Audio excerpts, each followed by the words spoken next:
334. We have a quick housekeeping item to take care of. If there's somebody with the last name of Visker in the room, we have your cell phone, and it's not good. That is all. We're gonna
It's like I got a Bluetooth keyboard for that, a Bluetooth mouse, but that's still the parts that come out. Exactly. Isn't it nice, dude? Yeah, it is. That is like, it is literally a laptop, but that form factor.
That was like amazing. It was like, do you know that 60% of the tech force in Saudi Arabia,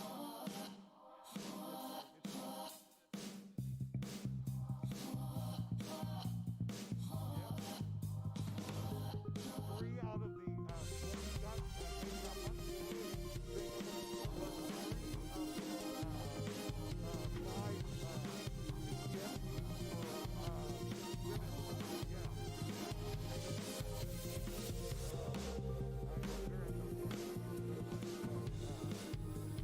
I'm not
right. All right, we're going to get started. Thanks. I got to eat the mic. All right, we're going to get started here in 1 minute. So those of you that are just kind of hanging out in the back, if you'd find a chair, we're going to kick this thing off. Give us 1 more minute, though.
All right.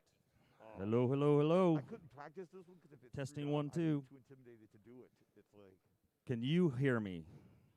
Okay. As long as you can hear me, that's great, especially now that you're all super quiet. How do you get almost 1,500 people to be quiet? For me, yeah, that's the butt of that joke. Hey, good morning. Welcome to SAINTCON 2022. It feels like 2099 or something for many of us. Don't mind me. I'm still nervous. I don't like getting up in large social situations. But welcome. We're so happy that you're here. I'm going to go through a real quick slide deck to kick us off because I want to give as much time to our keynote speakers as absolutely possible today because we've got some incredible keynotes. So this is the slide to welcome you. So you've now been welcomed. Oh, hey, and you press the down button, not the side button, by the way. Okay, I just want to mention that this conference is a production of the Utah Saint organization. It's a 501c6 nonprofit that runs this conference and a community and other things. If you've not heard of the Utah Saint organization before, there's probably somebody sitting next to you that has, so maybe ask them. And if you can't find anybody that knows anything about this very cool organization, come find me at some point and I'll explain it to you.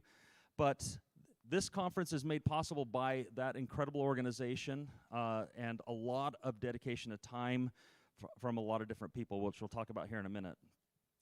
I've got just a couple of questions for you in the audience. What we always like to see is how many of you are here attending SAINTCON for the very first time? Raise your hands. There should be about 300 of you, which is incredible. And then what I wanted to also ask before I moved on is how many of you are from outside of the state of Utah now? Okay, there's a pretty good contingent of non-Utah folks. And I would say, non-Idaho. We kind of adopt the Idaho folks in. So maybe I should have clarified that. But we welcome. And, our conference is growing. It's kind of crazy when you just kind of put this labor of love together and it just continues to grow and develop and become better and bigger and crazier. But we've got so many cool things planned for this year. It seemed like the year for COVID, when we did the virtual thing, man, that was such a letdown for all of us that plan and do things. And last year was kind of our get back to things, and we did the whole in real life theme. But this year, it has been taken up another notch in a lot of different ways. But I want to just mention that growth is our biggest challenge. So we have gone from about 1,200 people attending SAINTCON to this year over 1,500 people are attending SAINTCON. So there's a lot more going on. There are more communities to explore this year than we've ever had before, and so there's a couple of them up on the screen here. There's more contests to explore. You'll also notice here a badge component to this this year, which we'll talk about here in just a moment. There are more events going on this year than we've had before, and it's going to be incredible. We're hoping that you explore some of these different contests, communities, and events, and really enrich your experience, because if you're just sitting in ballrooms listening to talks, that's great, because there's some great content there, because we've got more presenters and more content than we've ever had before. But make sure that you don't just live your life in a ballroom and listening to talks, unless that's what you came to hear. I'm not trying to sway you away from, what you're here to learn and do. We also have more keynotes this year than we've ever had. We're stacking 3 in between right now and lunch. And so at the end, Deviant, I don't know if you're around, but you might have an angry crowd if it's getting too close to lunch. But he says it's going to run long. But hey, it's going to be worth it. So more keynotes than ever before, and more you. 1,500 people, it's an amazing development. I don't know how we continue to sustain this growth. Somebody's on comms. Sorry. What I wanted to maybe just warn you all for next year is that when we open up registration, it is currently our plan to only sell 1,500 tickets to SAINTCON for the next couple of years. Part of the reason for that is we are all volunteers. There's nobody, including myself or anybody else, that takes a single dime for running this event.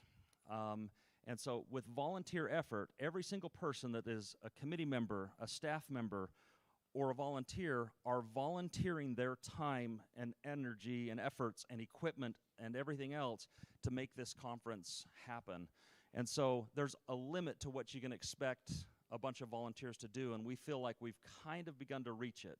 Now, we might fluctuate these numbers in the future a little bit, but I just wanted to kind of let you know that register early, register often for next year. But it takes an army. And so I do want to recognize that there's over 100 people attending the conference this year that are in the volunteer category to help make everything happen, from AV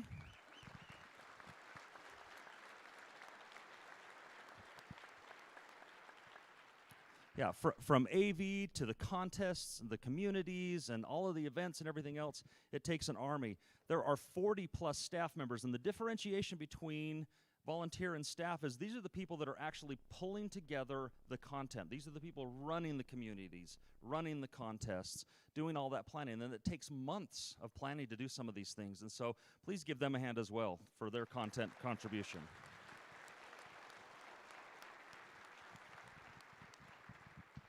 And because we love them so much, I put these really crazy figures together over the years.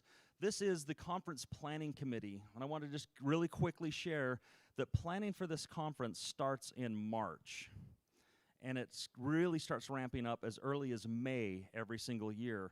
And so these are the folks that are spending many hours weekly working on all of the different things and the planning and the logistics that go into this. And so this is our conference planning committee. We'll thank them at the closing. You don't have to give them a round of applause unless you want to. That's cool.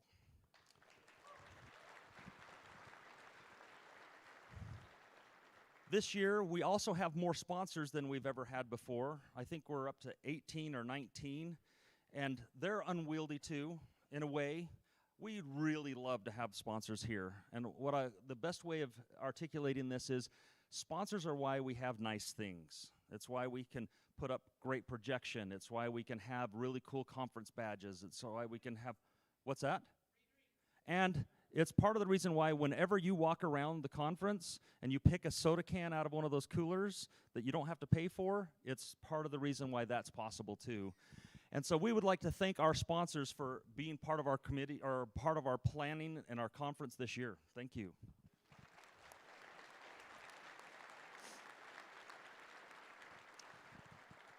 And as you might or might not know, we have an Uber sponsor slot that we only award one every single year. And this year, Valcom was awarded or elected to be our Uber sponsor.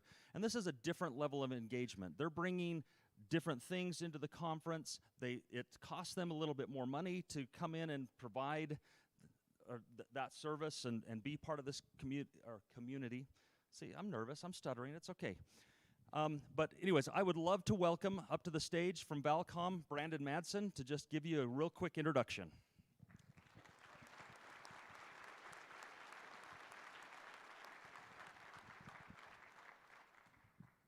Thanks, Troy. As Troy mentioned, my name is Brandon Madsen. I'm the Chief Revenue Officer at Valcom, and we couldn't be more excited to be this year's Uber sponsor at SAINTCON. The SAINTCON Planning Committee has put together what we believe to be an absolutely outstanding week, and we think you're in for a real treat. We're very proud to be associated with SAINTCON. As a company based out of Salt Lake City, Utah, we know that puts us around some of the greatest minds in the country and in the industry. Looking around the audience this morning, I see a lot of friendly faces, but I know not everybody is exactly familiar with Valcom. But even though some of you may be familiar with us, you may not know that we're actually the largest IT solution provider based out of Salt Lake City, Utah, out of this great state. And part of that's because we've been around a long time. We actually have a big milestone coming up next year.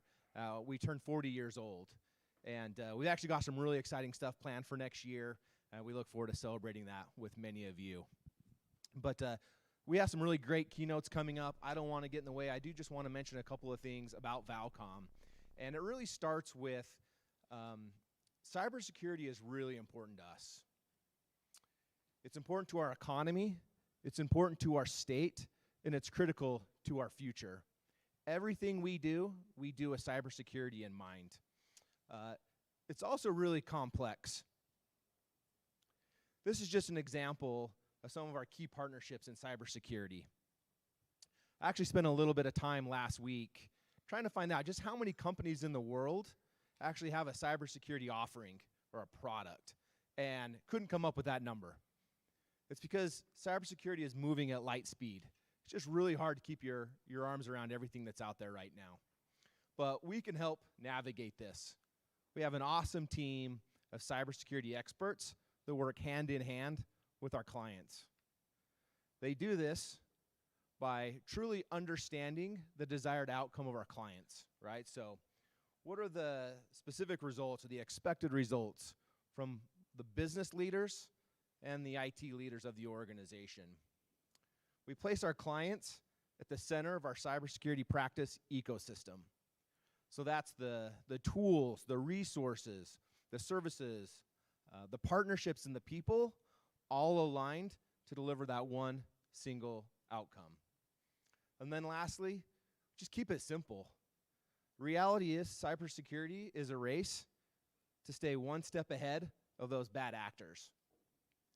This is a tremendous task. You're not in it alone. We have great people.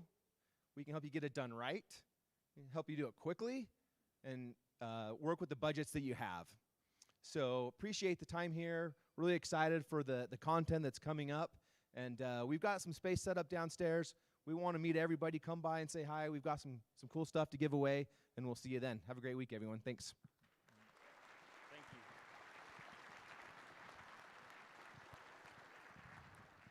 No, we do. We really thank our sponsors. There's many other ones to go down and explore. There's sponsorship booths. Please visit them. It makes life easier for everybody if we understand what solutions are available. Valcom's got plenty of great solutions. There's also some other vendors down there worth visiting as well. I want to transition to just a couple of housekeeping items before we jump right into keynotes. I wanted to talk just briefly about the SAINTCON badge, that cool thing you've got around your neck. Yes, it is an electronic badge. Yes, there should be a battery in the bag that it came with that you put it in there to turn it on. We did pre-populate 2 of them for you. We figured you could probably figure out the third on your own. But because we didn't want them to somehow get turned on accidentally and drain the batteries and things. One thing to mention about the badge this year is that the badge is a contest. Okay, there is a contest component to it.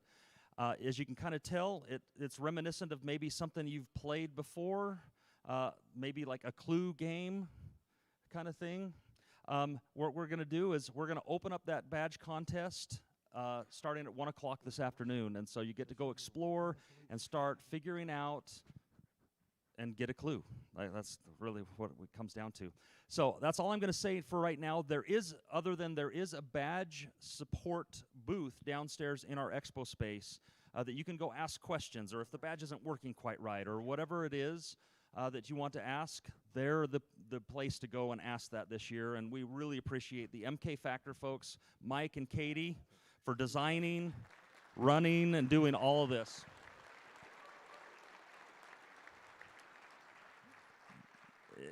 As I was kind of mentioning before, it takes months of planning and things. Other than myself, and I don't say that to be conceited or anything at all, Mike and Katie put in the most time building that badge and doing what it is to get that thing around your necks. And so we really do appreciate them. Next thing, I wanted to just mention, if you have not joined the SAINTCON Discord server, this is where all of the back of channel communication happens. This is where our community lives and interacts, not just during the conference, but all year long. And so there's a vibrant, great community of security professionals, IT professionals, and others that hang out in that forum. Please join, and especially during the conference, interacting in that forum is probably going to enrich your experience. I also wanted to just mention that the expo doors downstairs, even though we might be done closer or around noon or noon 30-ish, inside of our keynote session. The expo space will not open until at least 1 o'clock today. We hope that you would respect that and don't try and find your way in there. The reason for that is we feel like the volunteers and the staff members should also be able to eat before they have to deal with 1,500 people coming in and want to get all those interesting things. And so please just hang out. We've got a couple of other things going on in the hallways to keep you distracted or interested while we're allowing some of those folks to do that. Speaking of food, food is part of SAINTCON. For many of you, we actually had to cut off our food ticket sales because there's a certain level at which the venue can reasonably do. And so some of you don't have these really cool food tickets. Wow, blast from the past, sorry. If you don't, there's a vibrant community of restaurants and other things in the local vicinity that you can go out and get food and other things. We also have an hour-and-a-half break for lunch, and so it gives you ample time to go out there and come back and still not miss a whole lot and such. Sodas and snacks. When you do see sodas around or snacks appear on a table, those are free for all. I mean, well, sort of. Like, don't just take 20 or anything else when you don't need them. But that's what they're for, is we're providing you snacks. That's not part of the food plan. I want to just let you know that soda is free at SAINTCON. Please don't stock up to take back to your hotel room and do an all-night Mountain Dew rush or something, because it does cost us money, and we do try and control those costs, but it has been a tradition at SAINTCON or the Utah Saint Conference for a long time to have a free flow of soda. But what you'll also find this year is several options of low or no sugar. So there you go.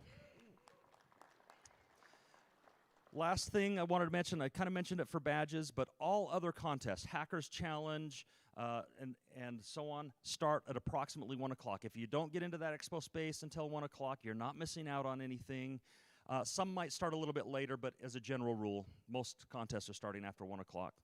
Last thing of housekeeping really quickly is I wanted to actually give a little bit of extra recognition to both SAINTCON, for SAINTCON too, to Cisco, excuse me. They have donated, as part of their sponsorship with us, a lot of the network infrastructure that we're using to provide wireless in the entire venue. And we also want to thank Centricom for just casually saying the other day, hey, you know what, that 1 gig link that we've had in there for you guys for a long time, we want to just make it a 10 gig link. And so you got 10 gig of uplink in and out of this place this year. And all thanks to Centricom.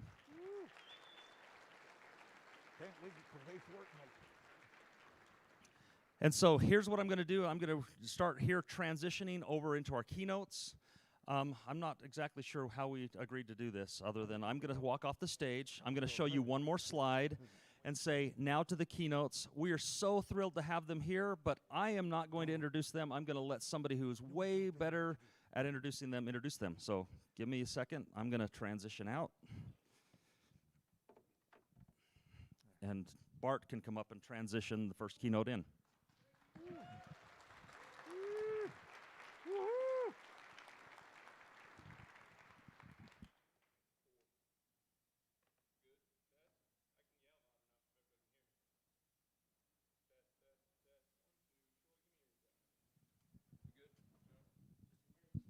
There you go. There we go.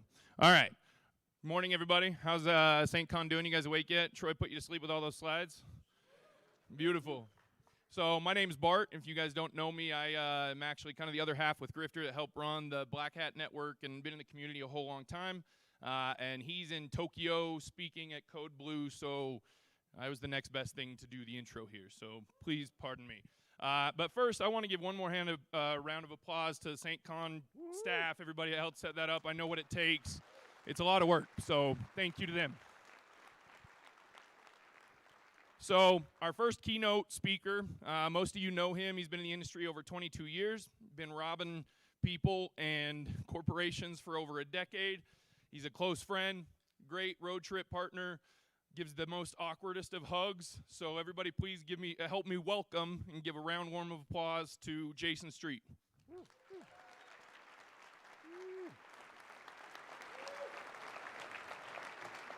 Thank you, my brother. Hugs. Yes, I am good to go. Yes. Hi, thank you for the introduction. As I said, I'm Jayson E Street, or also known as the reason why everybody's running late today. So my sorry, not sorries, right off the bat. I did actually prepare a little bit so it's not as awkward. Well, I can't help but be awkward, but we'll try here. Right there, this goes there, always here. Hi, there we go. I need to get something out of my purse real quick. Hold on. There we go. We got this here. And yes, I am presenting on this because it's awesome. And people don't expect you to rob people with this, so it's even more awesome. It's like, I'm telling you, go into a server room that doesn't allow computers and like, oh, I'm just playing Soul Calibur on my child's Switch. No big deal. I got a 3-hour update. And then you leave the place and go like, I won, we're good. There you go. Yay. So, I'm incredibly nervous. This is going to be epic. Like, and I'm like, when I mean epic, I mean epically fail or I don't know which. It's like, because I've never done this one here, and that's like, we're going to F it and do it live, so bear with me. But this is my legal disclaimer. I'm not a lawyer, but I played one on the internet before successfully. And so when I talk about the bad things, or you see me doing something bad, or you see me doing bad stuff, you're going to be like, he's horrible. What a terrible person. Remember the kittens. I'm adorable, okay? I'm not going to try to rob from you, steal from you, or kill you unless you pay me first. There's always a contract, okay? It's like, I lie professionally. I don't do it for free, so I don't filter. It's like, and be prepared for that too, because trust me, people always think that I'm joking about that, and then they figure out like, oh, you found out. You shouldn't have effed around. There we go. So, the name of this talk, Hacker Striptease, peeling away the layers of physical compromise. Start right there. Whew, favorite part, get the shoes off.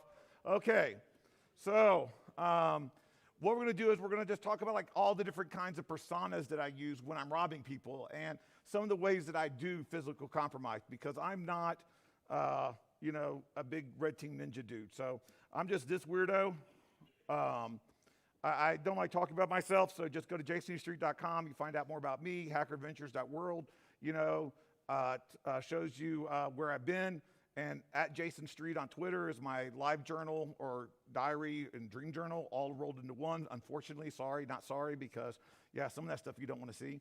I don't care. But just, I like riding motorcycles, educating reporters, it appears screaming at people, which you'll see that later, going and doing weird things in weird places, robbed a bank at National Geographic, we'll see that a little bit later. Love playing No Man's Sky, woohoo, like Spike, way to go. It's like my other No Man's Sky, fellow interlopers, yay, awesome. That's the most exciting part of the whole effing bio, to be honest with you. It's like it's like Minecraft in space for old nerds. I love building bases there. Okay, that fun part's over. Let me tell you about how much this industry sucks. So I am so tired of hearing stupid user clicked on a link, stupid user went to a website, stupid information security didn't properly train their users and trying to shift the blame all onto them. Humans are not the weakest link. They're the least invested in. It's like if you were running, it's like in investing in your technology and your defenses as you invested in people, you'd have a Cisco PIX from 97 put into your thing with an ACL that's allow all but no logging. And think you're secure with the Snort IDS with the default signatures on. That's exactly what you would have. The problem is we need to invest in actually teaching our users that they are responsible for a piece of equipment. When you give a delivery driver a van, you don't just hand them the keys, good luck, you know what to do. No, that's $60,000 piece of equipment. You make sure they're trained on it, you make sure they understand the rules, they understand the defense tech. Oh my God, I don't want to see everybody because then I'll see them judging me. It's like, I mean, some of you are quite handsome and pretty, but it's like, but still, they're okay. So you don't want to get, you don't see that whole distraction. It's like, and this is why we're running late. Thank you. Oh, not that dark. It's like, then I'm like a shadowy shroud. It's like too close to Halloween for that. My gosh. Okay. But yeah, you give them this equipment and you tell them, it's like, hey, here's your blinkers, your defenses. Okay, we'll deal with that because I don't want to keep it light changing. It's like, and you don't want them to you let them know what they're expected of them. We give a person a laptop, and like, oh yeah, you know the rules. This is the policies. Have fun. If a person wrecks a van, you're out $60,000. That person's probably getting fired. How many people click on links that have cost companies over $350 million to target? But yeah, it's like, and we don't even bat an eye. They're jeopardizing and could potentially cost a company millions of dollars, and we're just like, yeah, it happens. We need to get better at showing our people what the real threats are, because we're getting all the CISOs and CIOs scared about the APTs. Oh my gosh. It's like, we need spooky music, advanced, persistent threats. Whew. Right? Gives me chills. Well, I don't know how to do. You know what APT really stands for? Because let's face it, the only thing we use APT for is your CEO to tell the public and the shareholders that you got piped by an email, right? It's like, because APT actually stands for adequate phishing technique. That is APT. And it's like, but I want you to know, I don't do APT. It's like, I'm a high school dropout, usually behind a dumpster. Ain't that fancy? Don't let this fool you. It's like, no, I do bad. Basic, adorable destruction. I don't care about your compliance. I don't care about Sarbanes-Oxley, Graham-Bleach-Lively, or any other old English white dudes. I don't care about any of those guys. Hippo, hobos. I don't care. I'm just there to F you up in the worst possible way, at the worst possible time. It's like at the worst possible, I'm great at parties. It's like, trust me. It's like, that's all I'm there. I just want to go be a bad guy. So it's like, that's how I do it. And I show them exactly what a real threat is like. And I love showing people what real threats are like so they get understanding. It's not that advanced. It's not that all this elite coding skill and all these tools. It's like, no. It's like, this is how easy it is. I use one of first of all, mostly every attack that I do involves the most dangerous hacking tool ever invented by man. It's like still in use today. Please don't say Cali. It's like, it's still the best, most elitist hacking tool. I start with Google. Something you don't really know about me, it's like, I'm a nice guy. I try to be a nice guy, or at least play one on the internet sometimes. I'm very petty. E&Y, back in the day, because I didn't have a high school diploma and I passed all their other tests, they wouldn't hire me. I'm not saying I hold a grudge, but let's go hack E&Y and see if we can break into their building, okay? Why not? Anybody from E&Y? Don't raise your hand, because also I don't care. I'm still going. So we're going to go after E&Y. It's like, I want to physically, because this is about physical compromise, so how are we going to rob them? Well, let's find out where they're stationed at. I had to go to the New York office once for E&Y for a class that I ended up finding a vulnerability in their MySQL server that was facing the internet that it got mad at me about. Still petty, so, it's like, so this is where they're located. It's like 5 Times Square. Now, and they've got their name on the building. Have you ever seen the Ernst & Young building in Times Square? It's like all lit up on the side, Ernst & Young, Tony Stark wannabes. It's like, but I got a question for you. They own that building, but do they manage that building? You think Tony Stark is out there, collecting the rent off the Starbucks, making sure he's hiring the janitorial staff and the security for that building? No, because he's passed. And a moment of silence for him. Hashtag too soon. It's like, miss you, Tony. It's like, no, he doesn't do that. You get a building management company. Ernst & Young is all about security. Ernst & Young is all about the auditing and the numbers and not hiring very, wonderful, adorable, scrappy young, newbies. It's like, sorry, I digress. But yeah, that's what Ernst & Young is about. What does a building management company do? Like the originally named, very original, 5 Times Square property management company. They're selling space. To them, it's all about getting that room, getting those offices filled up. Because they got to pay for the maintenance. They got to pay for the other thing and the electricity for that big flashy sign that they've got outside the building. So what are they going to do? Well, they're going to give potential clients a lot of information.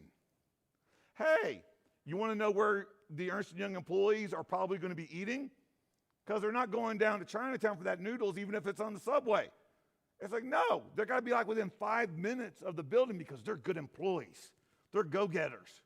It's like they're going to be like, right nearby.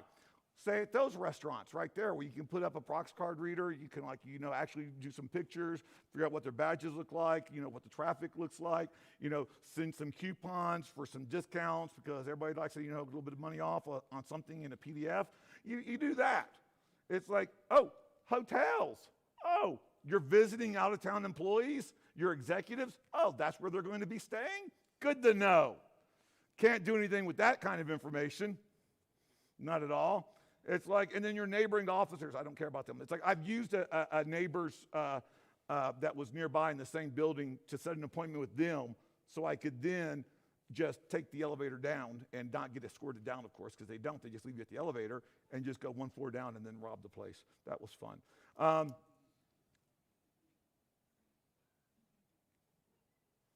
The blueprints? Seriously? I mean, if anybody's ever here has worked at a bank, they're getting PTSD flashbacks. It's like, because that is terrifying to actually have the blueprints. And and they give it to you. I love this. This is all the public areas, the main lobby and the concourse below the building. I love how they highlight it because, please pay attention to this area. And I'm like, no. You got security looking all mean and intimidating and they're asking really mean questions like, what are you doing here? Why do you have that computer? I don't want to answer those kind of questions. So I'm looking for the gray area. That's the good stuff, right? That's the stuff nothing to see here, nothing behind the curtain, right? Because that shows you where the loading dock is. That's where the freight elevator is. If you're using come on, okay, I understand. The freight elevator, it does smell every once in a while, okay? And there could be a guy named Ernie and stuff there and there, which still gives me flashbacks, but that's fine. It's because that is the least protected area to get into the upper floors. but I don't know where the upper floors go. I don't know what their layouts are. And when you're trying to rob someone, you want to have a familiarity. You want to be walking, someone questioning, like, what are you doing here? What's going on? Oh, I'm going to the electrical closet right down there to the right next to the main conference room. Oh, that sounds legit. Never been there before, but I don't have to be because I've got all the floor blueprints as well telling me where the electrical box is right next to the main conference room. So that helps. And once again, that dark, shaded area. Do not look here. This is not the access level you're looking for. You know, this is not the doorways that you need. It's like, well, Jedi mind tricks don't work on me. It takes intelligence. But also it takes a wonderful building management company that included in their brochures the ungrayed out areas. So they exactly tell you exactly where everything's at. They made you work for it a little bit. And one of the things I love is this whole first of all, y'all have basements in Utah? I'm so effing jelly of that. You know, I love all these idiots trying to like shame people like some hacker in their basement. But I would kill for a basement. I would love to have a lab in a basement. I would totally be there. And I would call it my lair without shame. Okay? I didn't use some supercomputer with a whole bunch of screens with like, you know, 2 people typing on the keyboard to make myself elite. No. I had pizza and Diet Pepsi and a Panera Bread when I was hacking these fools. Company, wonderful people, E&Y. Great auditing work. They're going to audit me, I can tell now. It's like, but yes, that's what I did. And the reason why I did it there is because I'm also doing it in your company's lobby, at your company's Starbucks or little cafe. So I can do that on that small little handheld device that doesn't look like a computer. And that's only got 16 gigs of RAM running Windows 11 and stuff, you know, with an i7 processor. It's like with a 1 terabyte hard drive. Ugh. It's like I've barely got anything done. That's why I love this thing, because it's actually got 32 gigs of RAM, 2 terabytes of hard drive space, running an AMD Ryzen processor with a 6800 GPU. Much nicer. It's like, and also, oh my gosh, the graphics when you're playing No Man's Sky and Soul Calibur, but don't tell my CEO because he's the one that bought it because I do it for pen testing only. It's like, we'll go with that. Say nothing, Alex. Okay, good. I forgot the coworker was here. Oops, my bad. It's like, so yeah. So I use that, and I'm watching the traffic patterns. I'm watching to see what your security looks like, what everybody's dressed like, what the badges look like. Maybe doing some Wi-Fi stuff, you know, because I like to act like I'm elite. It's like, oh, all that stuff. But I'm also using other means. I don't just Google. I'm not one trick pony. I'm also on Instagram. You want to know why people drink? Hashtag new badge search on Instagram. That's why we drink, okay? Maybe not here, but it's like a lot of people drink because of that. And it's like, and I love this. Ernst & Young was so nice to actually include a location tag for the Insta, you know, because you got to do it for the gram, right? I don't have to be inside the building because I'm literally seeing pictures of inside buildings that I'm about to rob and seeing where their stuff is set up, seeing where go to their architect's website because they're very proud of the work they did inside the interior of these office buildings. And you can literally see where the conference room is, how the reception is, where the break rooms are, because you always want to go to the break room first. Seriously, it's like you got to hit the break room first. And then you also see other pictures, like who needs to do fingerprinting? It's like an OS, or what operating system are they using? What technology do they have? Oh, I've got Insta for that. They're using Windows Dell machines. It's like our Lenovo ThinkPads. They've got iPhones for their mobile devices, for their email carriers and stuff. You know, probably going to be like some kind of iPhone app or iOS mail carrier. It's like, yeah, I've got all that down. No worries. It's like, and trust me, if that doesn't work, don't worry. That's what LinkedIn's jobs postings are for.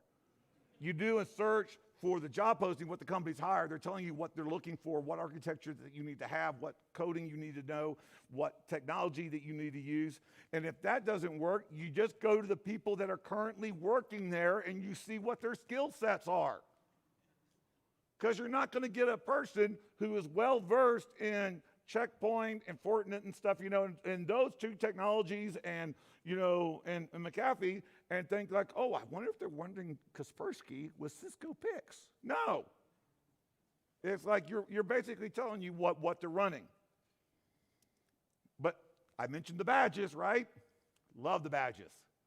That one in the upper right-hand corner is even better. You know why? Because it shows the key. Who here has 3D printed TSA keys? Lord knows I do. Thank you, TSA. Homeland Security. We treat your physical security of your luggage like we want to treat the encryption of your emails. But, don't think about that too much. It's like, so yeah, it's like you can make a whole 3D print. I don't know how to do lock picking. You got Deviant for people that actually know, people that actually do that kind of stuff. I literally cannot lock pick to save my life. I use cardboard or a crowbar. But most times I just ask someone to let me in, and they usually do it, and that works for me. But I love badges. I love badges. And you know what? It's like I love other people's badges because they show me what to print. Because I've got the Badgie 100. The only way this could be cooler is if it was named the Badgie 3000. Seriously, from getting a picture off of Instagram in Boston, from getting it printed, it's like I have a friend's, Badgie printer, 15 minutes. And yes, I use that exact badge. And they're like, yeah, but Jayson doesn't have RFID. It doesn't have, it's like you didn't Proxmark clone or anything like that. And it's like, yeah, I love it when I don't do that. Because then I go up to the badge reader.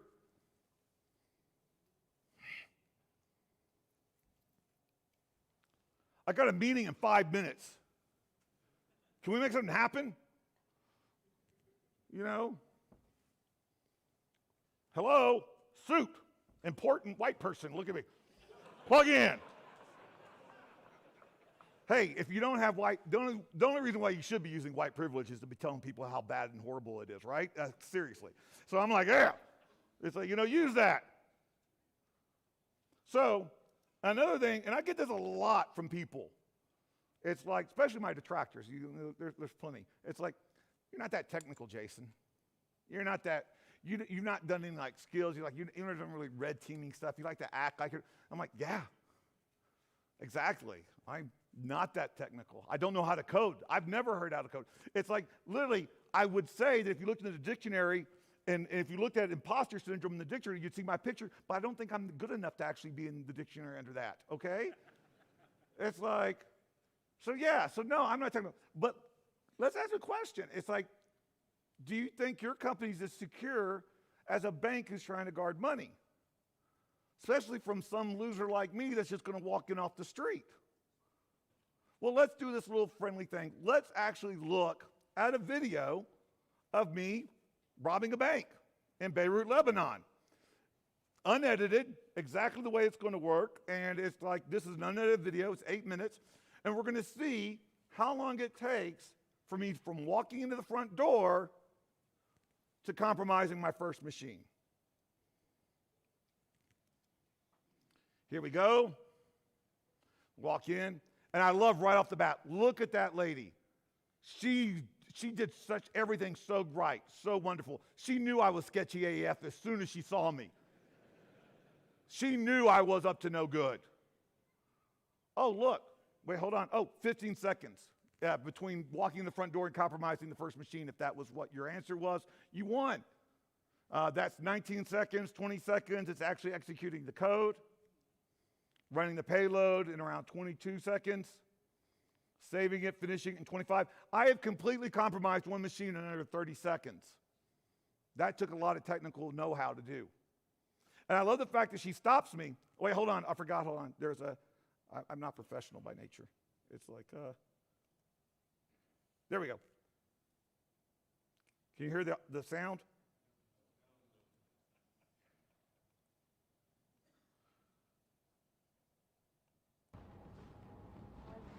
There you go. I'm here to do the USB audit. She's doing wonderful. She's asking me questions. She's challenging me. But I'm in an assertive role.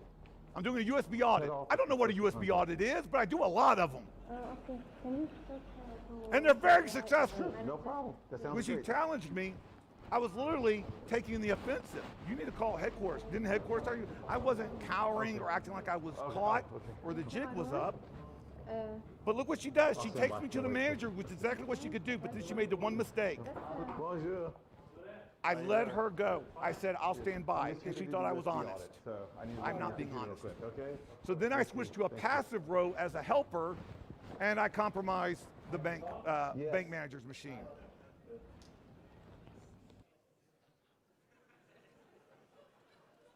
Because I went from assertive, make the network and now I'm in the passive role. And I'm trying to make the network faster. You could be on a T3 line through fiber to your desktop. You ask someone, is the network running slow? Yeah, I think so. Well, I'm here to make it faster. Mother, what do you need? And do you have a network server here too as well? I was like, hey, let's go for the gusto, right? Let's break into the data center. I mean, I'm here anyway, right? That's my trusted agent because I'm doing a security awareness engagement. I'm not doing red team. So, and I'm telling him to step the back because he's way too close because he can't believe what's going on either.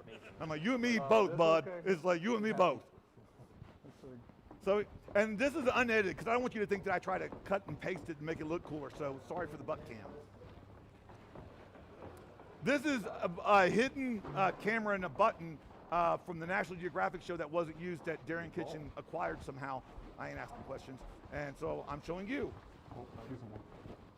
And here he goes. He does the, the code, which is super secret that I could never have shoulder surfed and told you what it was. I think it was his kid's birthday. And he opens up the server room.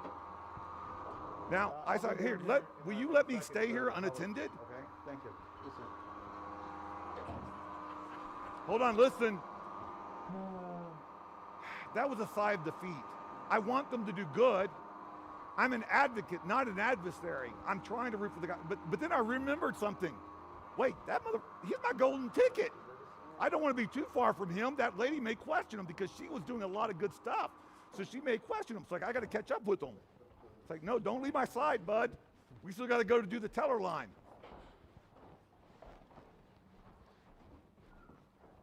I would run over and talk to you guys over there, but it's like I would fall down and it would be funny, but it would not be constructive. So I'm thinking about you right here. It's like, so now I'm behind the teller line. Yep, that's not good for somebody. I mean, me, it's perfect. I'm having a great day right now. That looks good. Whew. But this part was so rude. And they're usually very hospitable. What kind of employee locks their workstation? How am I supposed to rob them? This is How rude. another one. But that's okay. The manager went and got the employee so he could come over and unlock the workstation for me. Whew, that was close. I'm trying to go for 100% here, people. I'm sorry, I'm limited with my French. So I always tell people, I always try to, because Lebanon, they speak, French, Arabic, and English. Most countries speak, 2 or 3 languages. I tell people, like, I'm from America. I only speak 1 language. I'm from Texas. I don't speak it very well. Just recently, and but was I do telling what I them that their can. English was better than my Chinese, so it's like, what are you going to do? But now we're going to go to the vault. It's not that big shiny metal thing that they like to make it look like in the movies. Now we're in the vault with the most powerful person in the bank. Yep. Let's just plug this in real quick. You know why? Okay. Yeah, that's the one doing the wire transfers. So in the way. That's where the money is. That's where the money's being transferred. Oh, and she was in the middle of a wire transfer when I interrupted her. My bad. Oops. Because there it goes executing right there. And I'm like, oh, maybe I shouldn't have plugged it in right then, but too late now. LOL. Okay. There we go. Payload's done. Okay. And I'm like, well, You were this was amazing. unexpected. I greatly appreciate your help. I'll take it. Unexpected. Thank you. Merci beaucoup. And as we're walking out, I remembered one important I think thing. we're good. I think I've got everybody. I'm petty Including AF. the data center. So, I didn't get her machine real quick. It's I forgot to get the one person who stopped me. Sorry, I want to be thorough. On these engagements, I'm being paid to be a horrible person. Remember the kittens. So of course I have to compromise her machine, but this time with the manager behind me, making sure she does it. The only person I have felt bad in engagement in a very long time was her, because she was a model employee. She did everything the correct way, except for she didn't talk to the manager to explain, hey, there's weird, you know, American dude, you know, wanting to talk to you, and I don't know what he's doing. Because she thought he was going to vet me.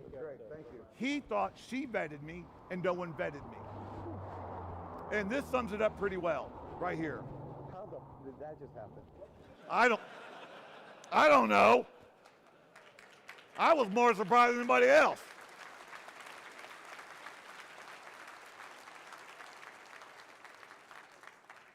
But I mean, I will have to admit, there was no Python tutorial, so luckily I was able to avoid capture, you know, and I didn't have to use Ruby or, you know, my Metasploitable shells and everything. I didn't have to use any of that stuff, you know, thank goodness, or I would have been in trouble.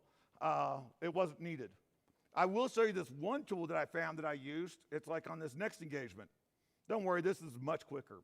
Notice I'm coming from the public area, but I don't walk directly to the teller line because they're going to be suspicious because I came straight from the outside. So I hide behind this column. There's a lady on the phone behind me, and I wait there for just a few seconds, and then I walk from the private area where that lady's desk was, like I had to talk to her, and I just walk right behind the teller line.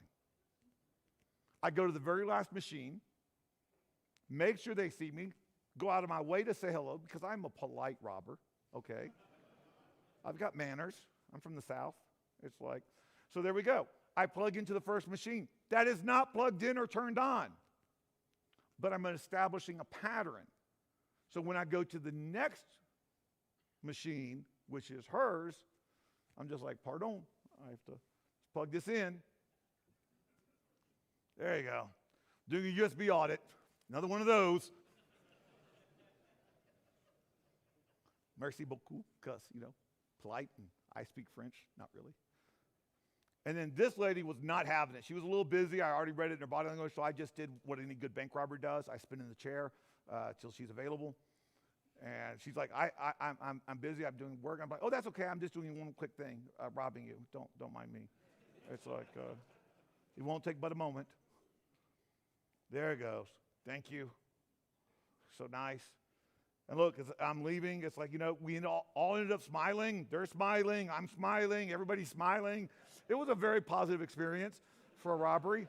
And then the lady that was on her phone, I'm now coming from the teller side, which is the private side for her, the non-public side, and I was able to take her machine as well.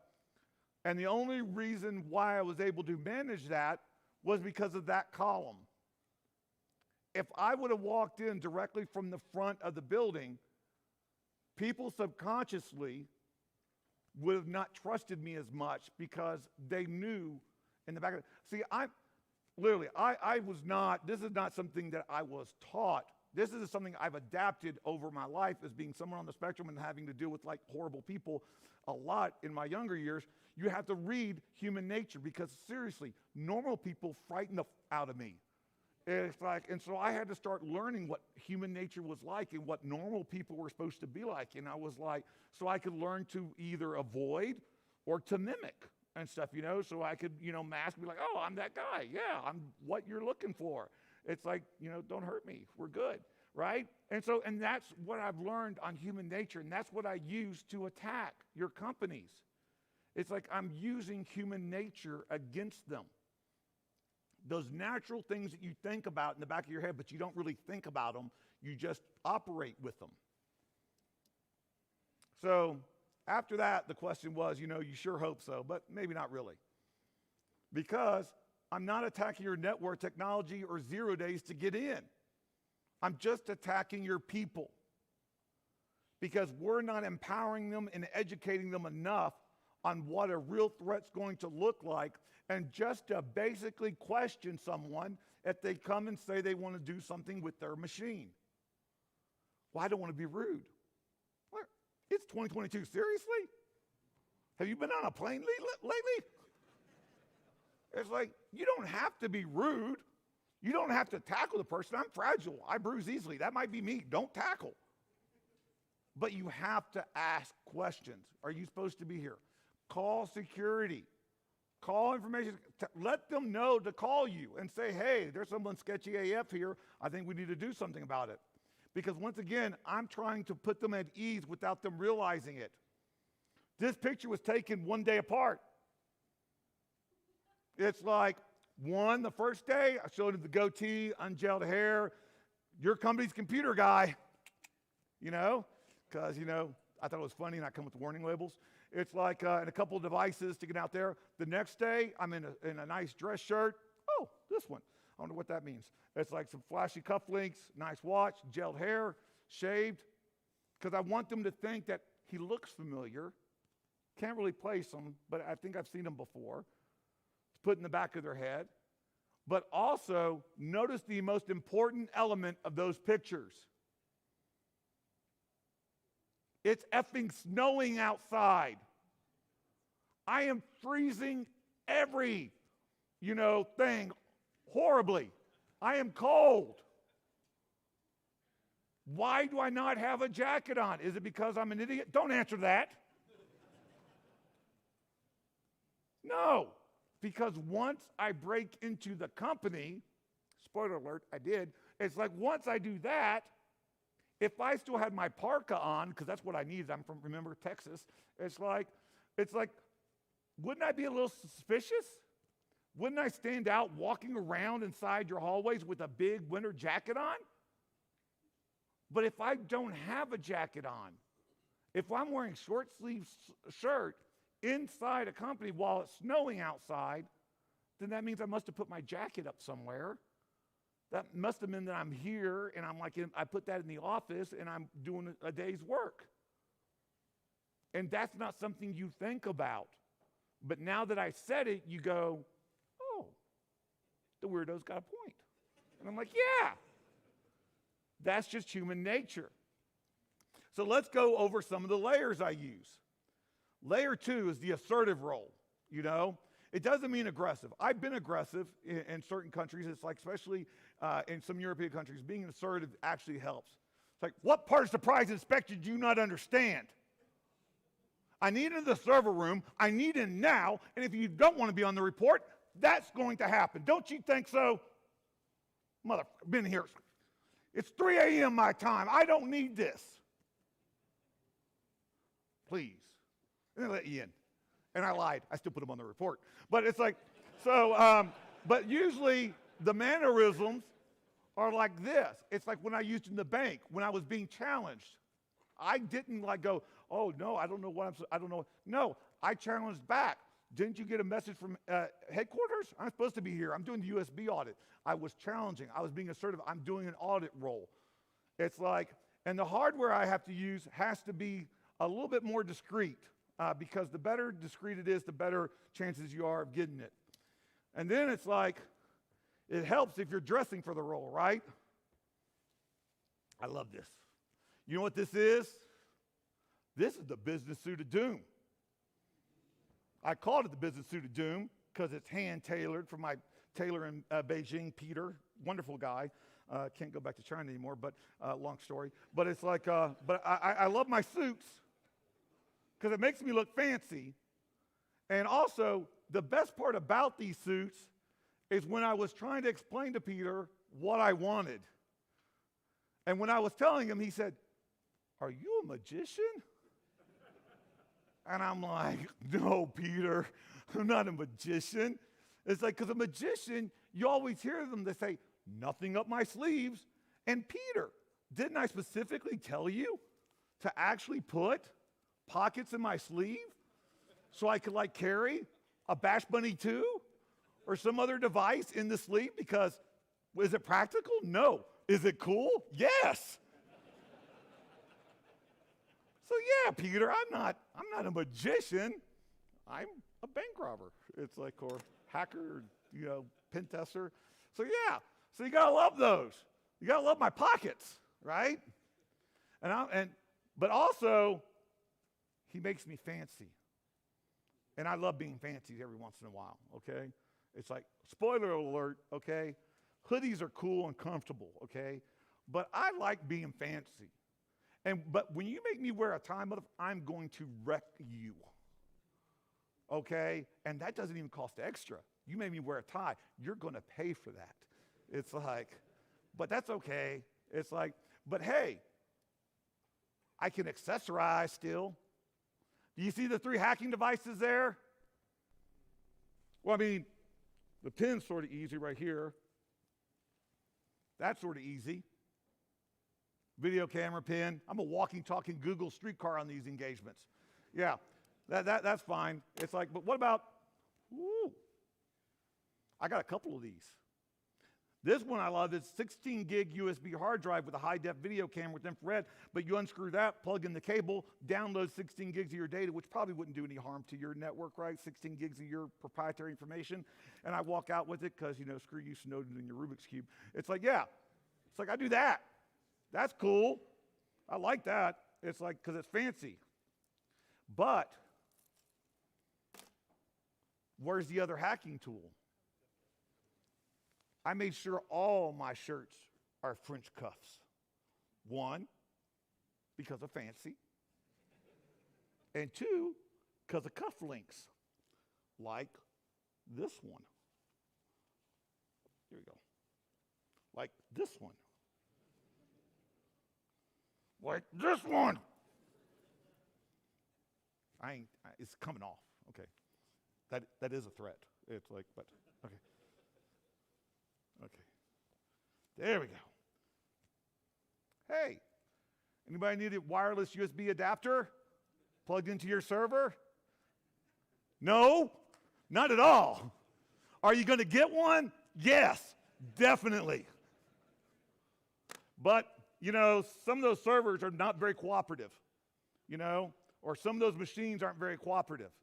That's why you have a 2 gig USB drive that actually has all the wireless adapters for Windows, Linux, and Mac there, and maybe a command and control or two, just for fun. So I turn your CEO's desk or your server into my actual wonderful, what's that called? Command and control center. Yeah, that's it. And router. Those are fun. So yes, it's like I like that. You can get them on Amazon, I think, still. But you know what I love about this jacket the most? It's got pockets. Ladies, don't hate me, okay? I don't know why Western society is women can't have pockets and men can't wear purses, because I effing love my purse. It's amazing. It's like, the only problem is if I can't get a bigger purse, because then you got to have the word tactical in front of it. And it's like, so it's like, and it's got to have all the patches, all the slashes. And I just like something like small that just carries enough, hardware to actually do damage. And I love look at all those devices. Are you not intimidated and entertained? How many of those devices do you need, Jayson? None of them hardly. But it looks cool. You ever seen those movies with those assassins and hitmen and that invisible wall goes away and you got all these racks of guns and knives and nunchucks and crossbows and all these different daggers and cannons and let me get this 38 right here. Bam. Okay, we're ready. Let's go. So that's my assassin wall right there, or couch. It's like, I guess. It's like, yeah. But I do carry some things, it's like just to show that I can carry things. So I got a little drop box here, that acts as like Wi-Fi pineapple. It's like the Wi-Fi pineapple light. Don't tell Darren that it's like a bootleg. Then I've got hold on, do I got something else in here? Oh, another drop box, much smaller, much horrible and scary. That's good. What else do I have in here?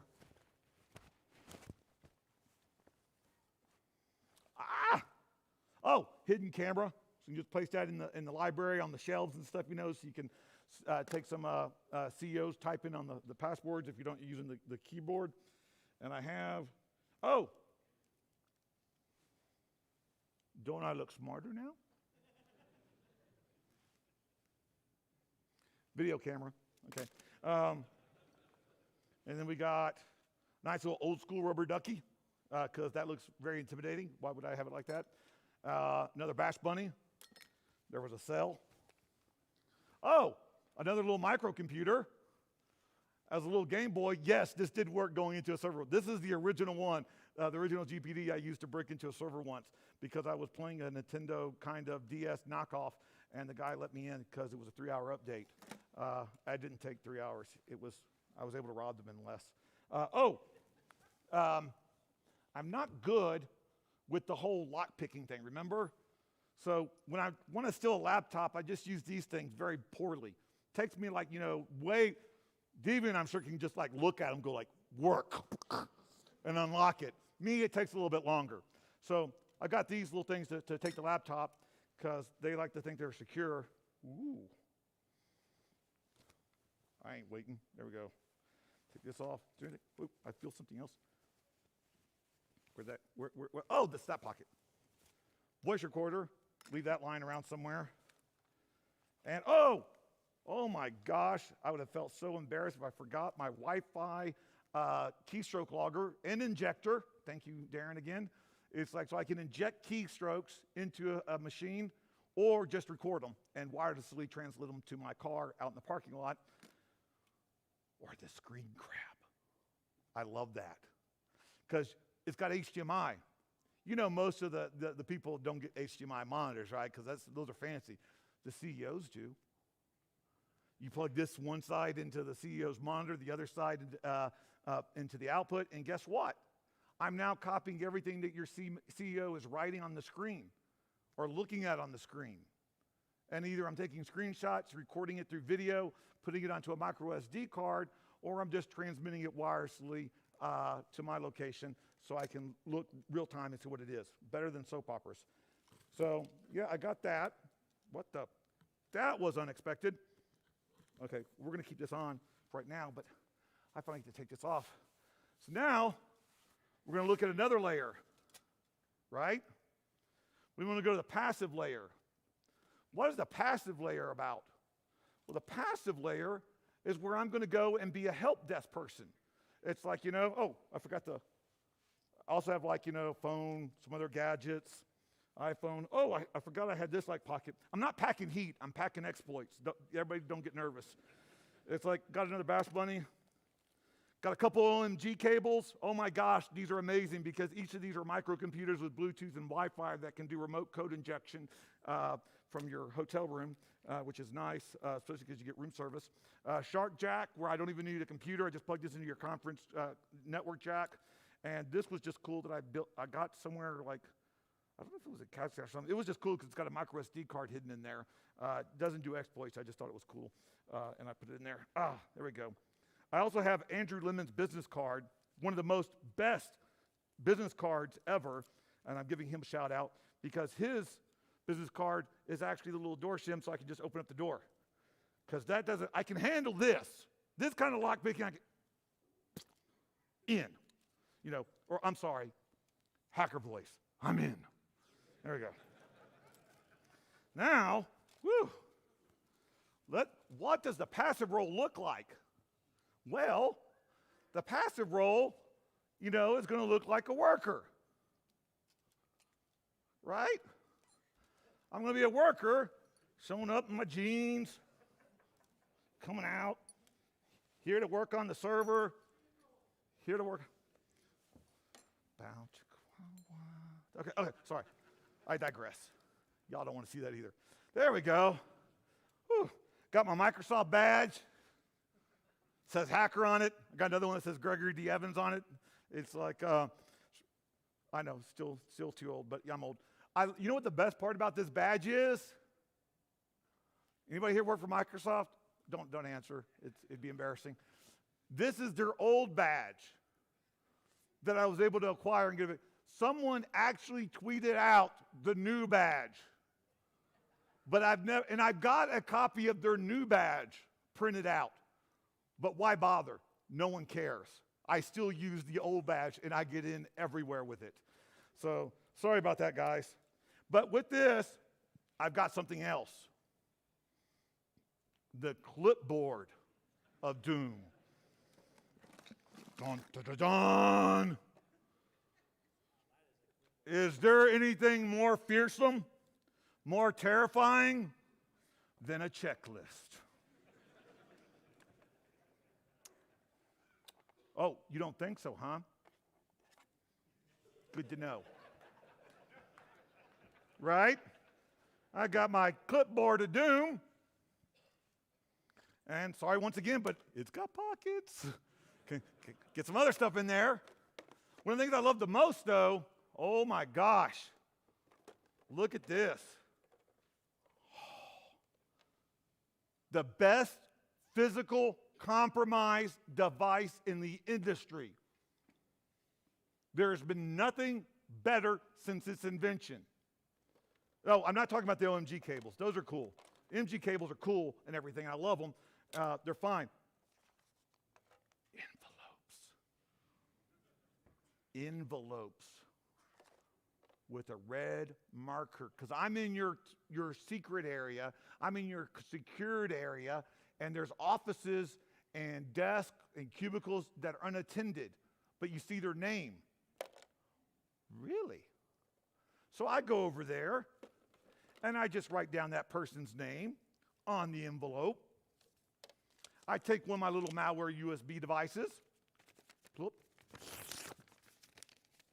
and I put that on their desk, and I walk away. Which one of your employees are not going to come back to their desk with a sealed envelope with their name on it in red and a USB drive and not plugging it in?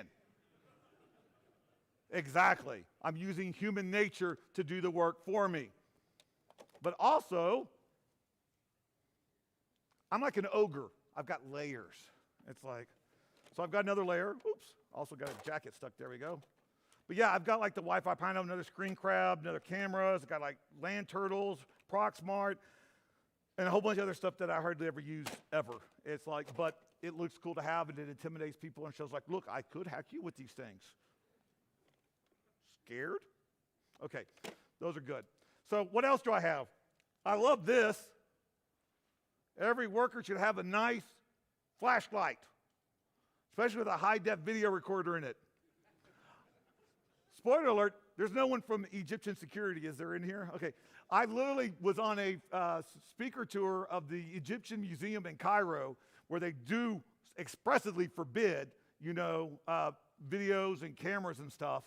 And so I had like my spy watch, my spy cameras like these, and the battery ran down. So by the time I got to Tutankhamun's exhibit, and oh my gosh, it's amazing that well, first of all, it's amazing they still got all that stuff that, the colonizers didn't steal from them. But it's amazing some of the artwork that you see in there. It's like the British Museum would raid it in a heartbeat.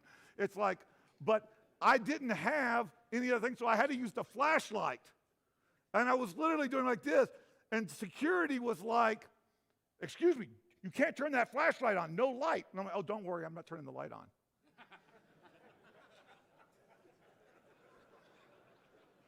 I'm subtle. Ask anybody who doesn't know me. There you go. And then, of course, I've got another USB pin. This has got a laser pointer because it's cool. My friends from Telespace gave it to me. I only use it for the USB drive to, put stuff on it and scare people. This one, oh, I forgot I don't know why I put that in there. This is a device, when we're talking petty to the next level, if someone steals any of my devices in my bag, I have devices like this, and what it does is it just builds up an electrical current and destroys anything you plug it into, because you shouldn't steal my stuff. That is bad, okay? Stealing is bad. Wait, unless you're paid for it, unless there's a contract. Let me make that clear, okay? But then we get to the OMG layer. Oh my gosh. I find myself using the OMG layer way too much, okay? And that's just because I have ADHD and I don't adult very well. Don't judge me. So yeah, when I'm doing the OMG layer, one time I was in Kingston, Jamaica, and I literally went in as a TV executive to hack this one. Thank you. It's like I used the TV producer to break into a charity organization in Kingston. It was very embarrassing because I felt so bad about doing it, but I was being paid to be a horrible person. But my favorite is when I rob hotels, because I'll run into a hotel fully clothed, going to the men's restroom, staying there for about 2 hours, don't judge. It's like, and then I take my clothes off, and it's like, and then I roll up the shirt and the jeans and the shoes and the socks, and I stick them under the sink, and now I'm a guest. Now I'm a hotel guest just robbing your hotel. And that favorite picture is that one in the upper right-hand corner. That's me in Jean Cap Ferrat at a hotel overlooking the water. That was the dump they put me in because they couldn't only afford to put me into their actual hotel for one night. So they put me in that low rent place right there. It's like for the rest of the nights I was there breaking into them. And I literally went in. It's like told the guy I was jet lagged. It's like, I'm just jet lagged. I'm going to go walk around the grounds. I did that. Found the underground entrance, which is like, that's where all the good stuff is underground. It's like, basements. It's like, and so I go in and I start doing that. And now I need to leave. So now I just go to the room service guy, the late night room service guy. And I'm like, bonjour. I'm not supposed to be here. Touché. Elevator.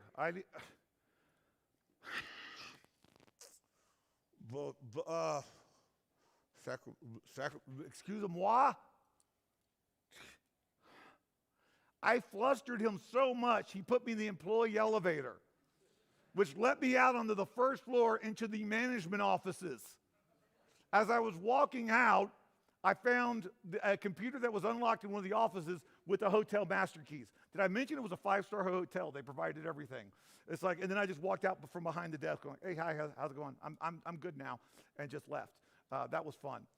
That I have to carry a little bit smaller devices.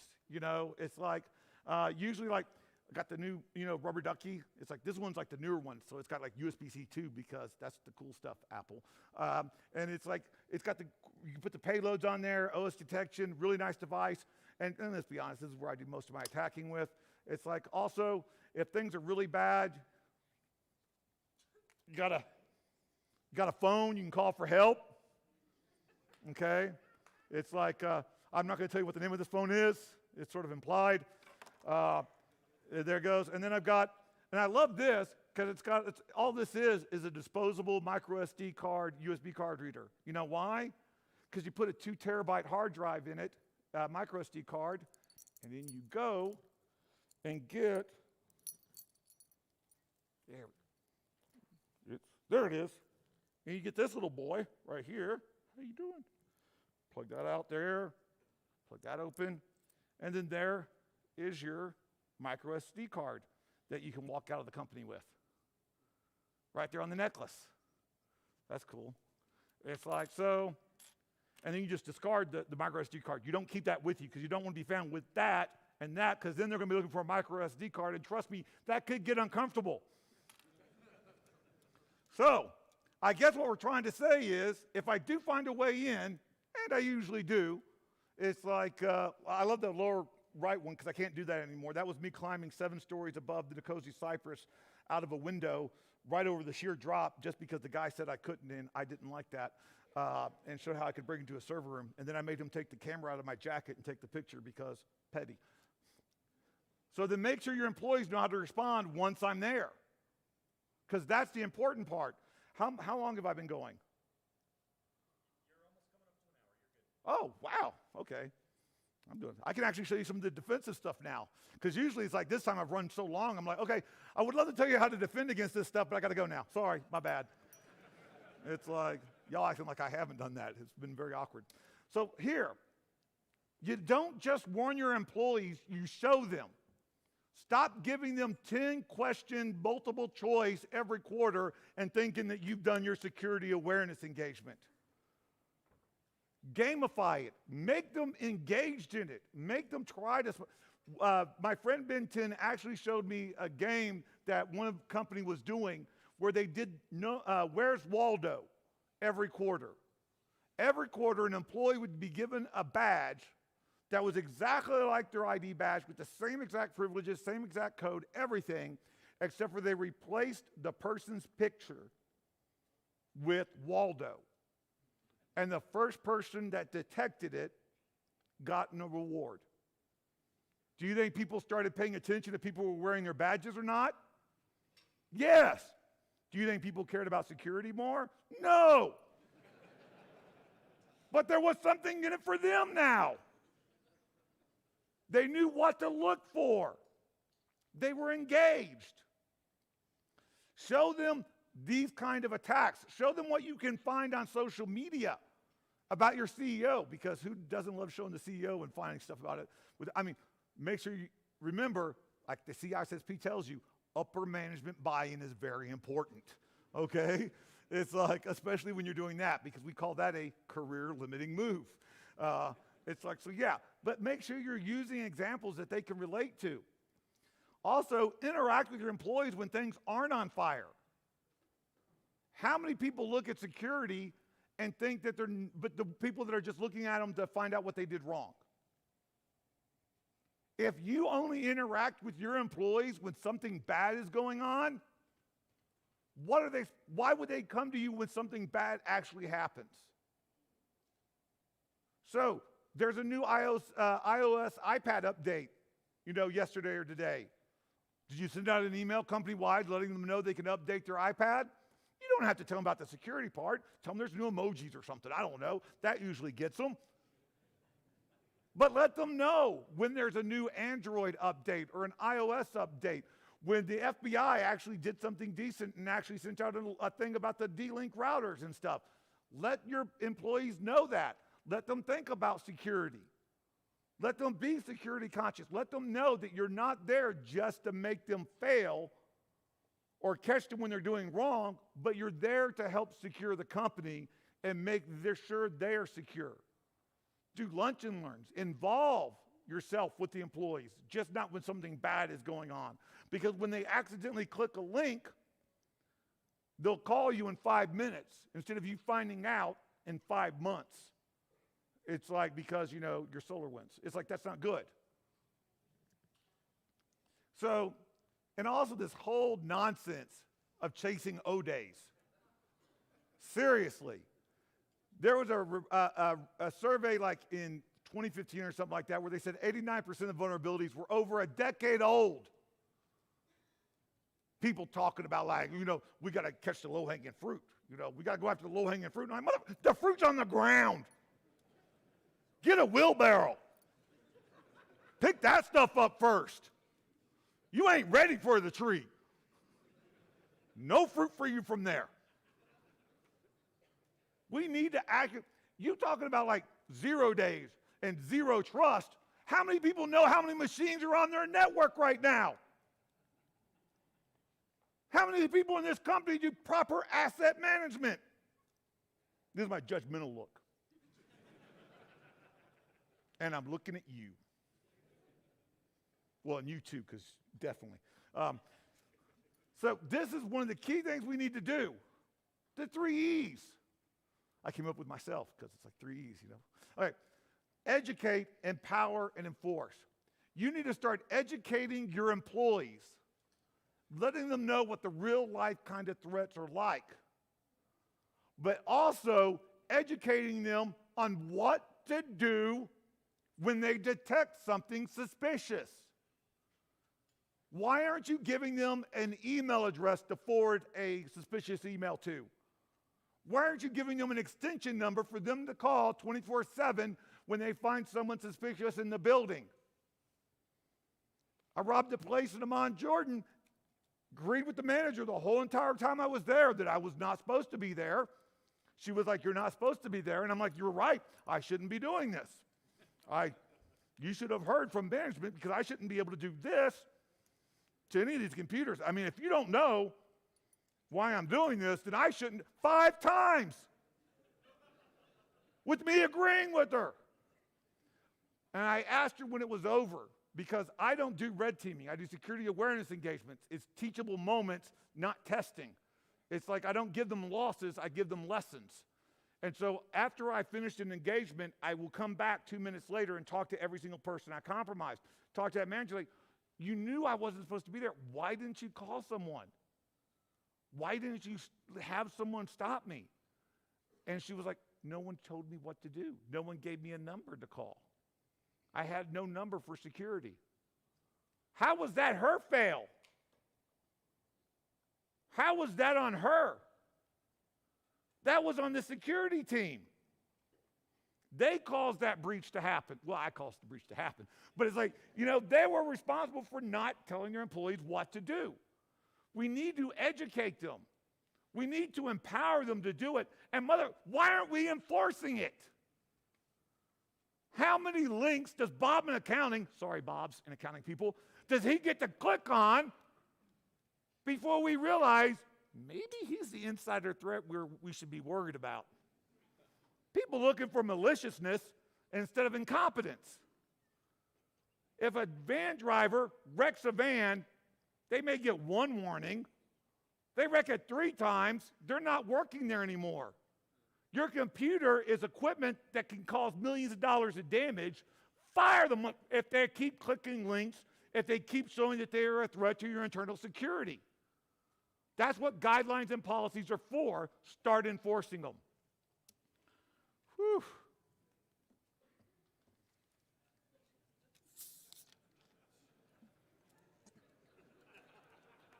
Y'all think I'm joking? I'm done.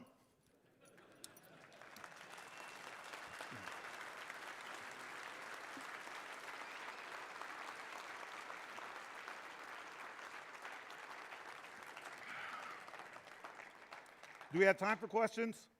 Y'all just want me to get off? No time. I'm a horrible person. There you go. And that's the reason why we're running late on the schedule. 9, 10. We don't have time for questions right now. I will be around the whole entire time. But Please Jayson is going to be here, so please find some time to ask him the questions you might have throughout the duration of the conference. Come and get it, baby. While we're transitioning, I want to just mention, we knew that trying to fit 1,500 people into this room would be super tight. There's a lot of you hanging out in the back, which is okay. It's not super great for fire code issues and things.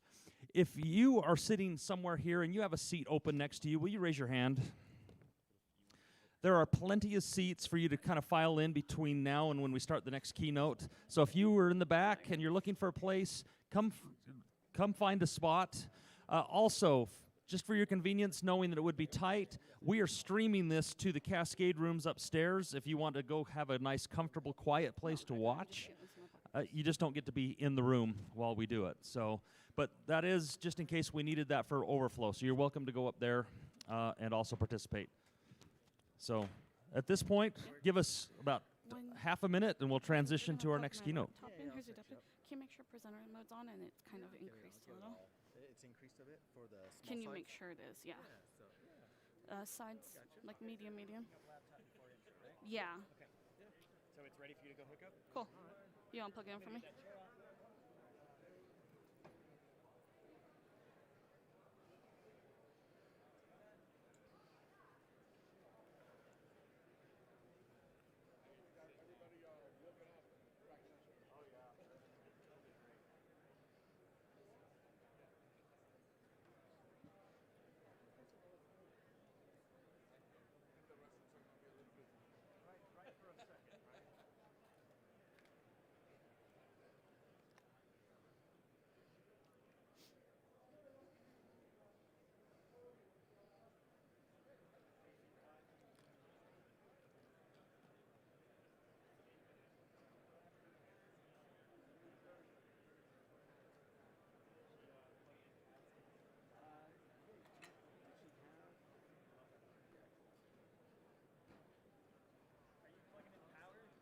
No. Are you gonna go to sleep or anything? Nah.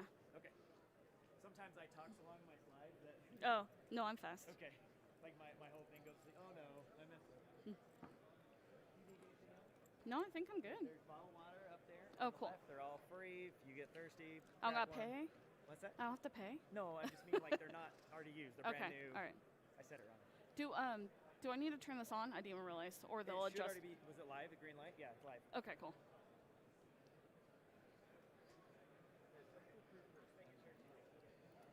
You're good. He just muted you. Okay, cool. As soon as he's ready. Did you? Yeah.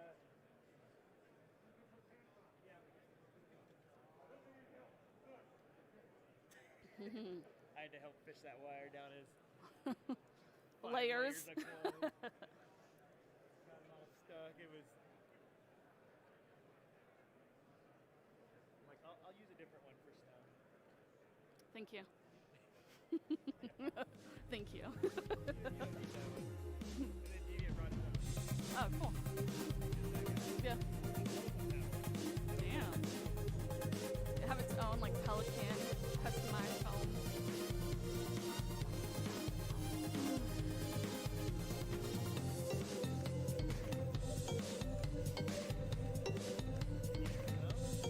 I would ask. Go ask. Yep. The turnout is amazing. Honestly, 5 years. You know, who knows? Yeah.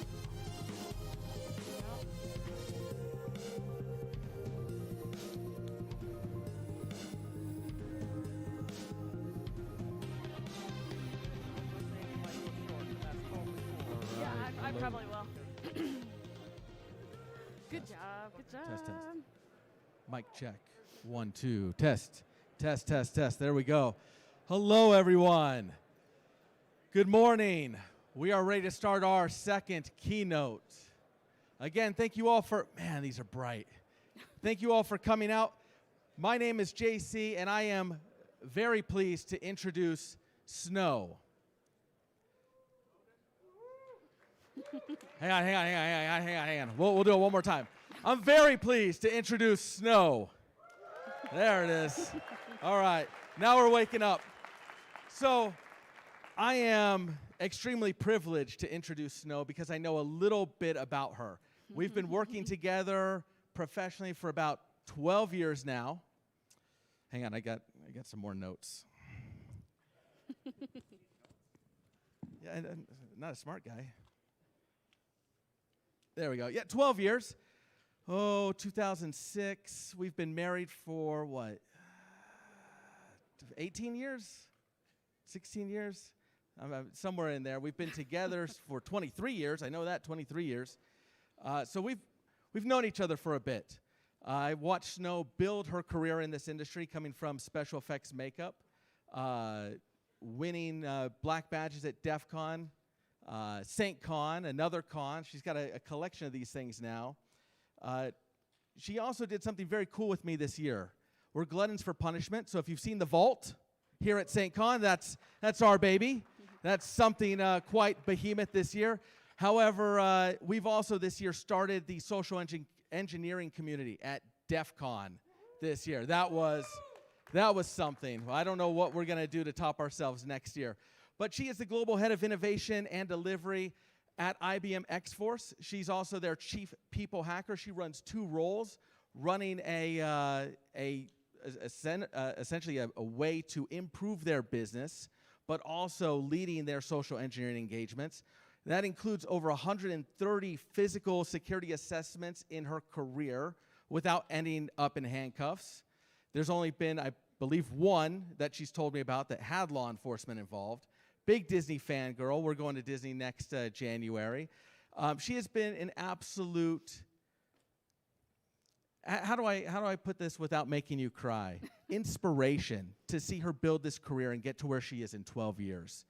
Absolutely mind-blowing. And I am excited to hear what she's put together for your keynote. So without further ado, I will pass the mic to Snow. Go ahead and play the soundtrack that she's got to queue up as you take the stage. Soundtrack. This is a surprise to me.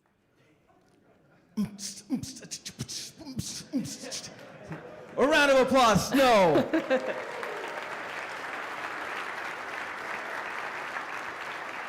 Okay.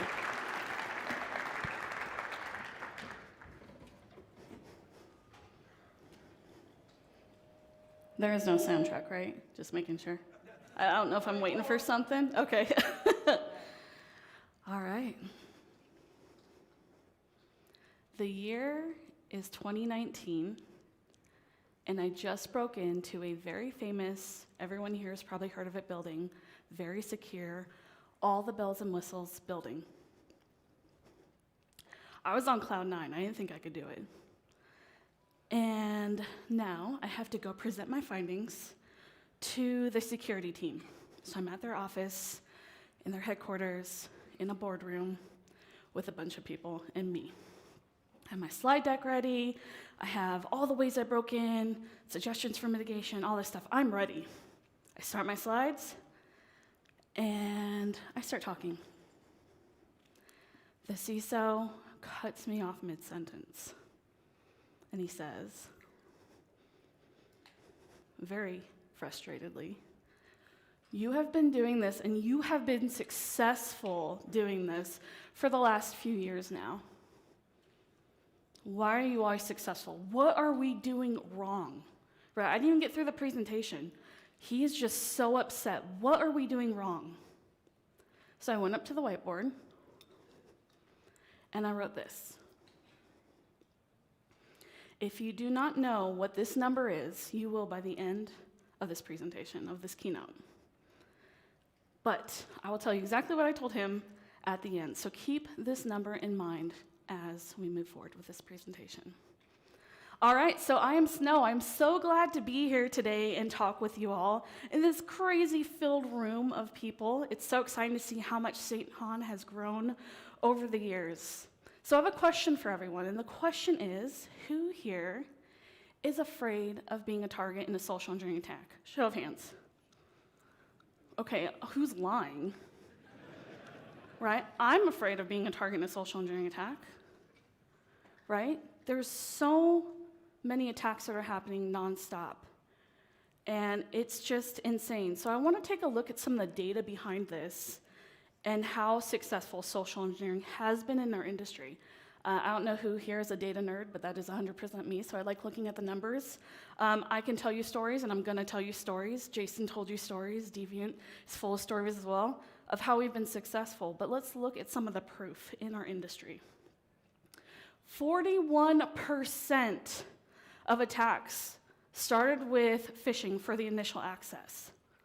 That is huge. I mean, it's followed up by like cloud misconfigurations and smaller things like that. But that is a huge number. Phishing is still so relevant. This number isn't fluctuating. It's staying the same. All right, so we know it's important. It's happening a lot. How much does it cost an organization if they get breached? Sorry, this slide's a little bit small, but a lot of these things are social engineering, and this is measured in the millions of dollars, right? So when we're looking at phishing, $4.91 million is the average cost it costs an organization when they have to deal with a data breach, when phishing is involved. That's a lot of money. That is a lot of money. Okay, so we know that it happens often. It's costing us a lot of money. Oh, but employees aren't really helping. They're not reporting it, right? Only 15% of people report suspicious emails. That number is way, way, way, way too low. It's insanely low. 15% of people are just reporting it. That means the other ones are falling for it, they're ignoring it, they're not doing anything with it. It's really, really scary. So I want you to think about something for a second, okay? I want you to take a minute to think about how we are currently mitigating social engineering attacks, right? What are things that we're doing? Security awareness training, right? Everyone here, or not everyone here, I should say, a lot of compliance frameworks require it, so we're having to do it. Raise your hand if you are not doing security awareness training. I think I see one hand. Thank you for your honesty. 2 hands. So everyone here is doing security awareness training, but is it working?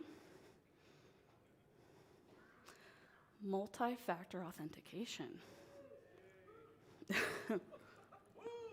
We will talk about this later, right? This is one of the ways a lot of people suggest mitigating social engineering attacks. Secure email gateway. How many folks have that set up, right? There's a lot of companies that are doing this now. Lots of them. Show of hands, how many organizations have secure? Okay, are you guys just like lying to me, or does nobody seriously have this? We have things like web filters, right? So people can actually reach malicious websites. We have things like physical access controls, so to hopefully stop people from getting into our organizations. And we even have things like voice recognition software. Does anyone here work at a call center by chance? No? So a lot of call centers are starting to adopt this, which is really cool to see, unless you're an attacker like myself, then it sucks. Just a quick story here. I was on an engagement where I had to call a call center, and within 2 minutes of me being on the phone and talking to this person, this call rep, they knew I wasn't the person I was impersonating because they had voice recognition software. Pretty crazy stuff, how fast that can pick up on that. All right, so I want to go into story time. I want to tell you some of the stories where I've been successful in ways that those mitigation steps should have stopped me. Now, one of the things that I want you to think about as I'm going through and telling you these stories is think about what solutions or anything you have in place in your organization that should stop social engineering as I'm telling these stories. So the first thing I want to talk about, and JC mentioned it, is the social engineering community. We were super excited to do it this year at DEF CON was our first year. We took over the village and I'm very, very excited. Show of hands, who actually went to DEF CON this year? Okay, did anyone actually stop in the village? All right, just a couple. I highly recommend going next year. It is a lot of fun. So just kind of high level how the village works is we have a bunch of different events and a competition. So for the events, we have a research, we have a youth event, we have cold calls. So people just don't want to show up and make a call. They get in our soundproof booth, which I'll show a picture here in a second. And as soon as they get in the booth, they get their target and the goals that they're supposed to get. So it's things like, what kind of antivirus do they use? Really, really interesting to listen to those calls. Here's actually a picture of the booth. So this picture was from our competition, which is the vishing competition. How the competition works is we have pre-selected contestants, and they're given a list of objectives. Now, those objectives range crazy from the operating system they use to do they have anti-tailgating signs up. And so the competition works in two phases. The first phase, is all remote. So they have their objectives and their target company, and then they get to go and do research. Can they find those flags, those objectives, online, right? And then they write it up and they get points for it. Now, the exciting part is when they show up to DEF CON, to our village, and they sit in the soundproof booth, just like you can see here in the picture. She's kind of in that corner. And then on the projector screens is the cameras of this contestant. And then they place live phone calls in front of this audience to try to get those questions answered from their target. Very terrifying, I know from experience. It is not fun to try to elicit things from people while having an audience. So one of the questions or the objectives that we have is, do they use security awareness training? And a follow-up question is, what do they think about it? Now, the reason we had that objective is kind of for a couple reasons. And we want to kind of trip them up a little bit. We want to give the target on the phone a little bit of a win, possibly, right? If I tell you, and I'm going to use a JC analogy here, if I tell you not to think of a pink elephant, what are you going to do? You're going to think of the pink elephant, right? So if we ask you, oh, are you taking security awareness training? That's supposed to put it on the front of their mind. That's supposed to be what they start thinking about. They're supposed to start thinking of red flags. However, that's not what happened. People were like, oh yeah, we take security awareness training, and they would go on to describe it without even being asked. Yeah, we know if someone calls and asks for my credit card information or my username and password, I'm supposed to hang up immediately. That is a bad guy. That's a scammer. They're telling to the phone, to the person who is getting information from them. They're not asking them for credit card information. They're not asking them for their username and password. They're asking them for things like, do you badge into your office? Do you have Windows? Things that might seem innocuous. However, if we have all these little bits and pieces of information, that can help us with our attack later on. Things that they should not be giving anyone who's calling them that's not verified yet. So it's a very interesting thing that we were able to find. Actually, one of the calls, the person went on to say, yeah, we actually keep a key under the lock, right? Terrifying things that you should not be telling someone who's not verified. But they all said they took security awareness training when they were asked. They didn't see any red flags. They even went on to say, yeah, they didn't see red flags because the caller wasn't asking for credit card information or a username and password. So what happened here? Security awareness training failed, right? They had just enough training where they memorized those little bits and pieces, right? They knew that a password and a credit card information was a red flag, but they didn't realize the other pieces that should have been a flag, right? So an issue here is security awareness training. As much as we preach people need to take it, it is not covering everything that attackers are doing. In that hour, when you talk about phone calls and all you say is don't give someone your password, that's it. That I don't ask people for passwords on phishing assessments. Never.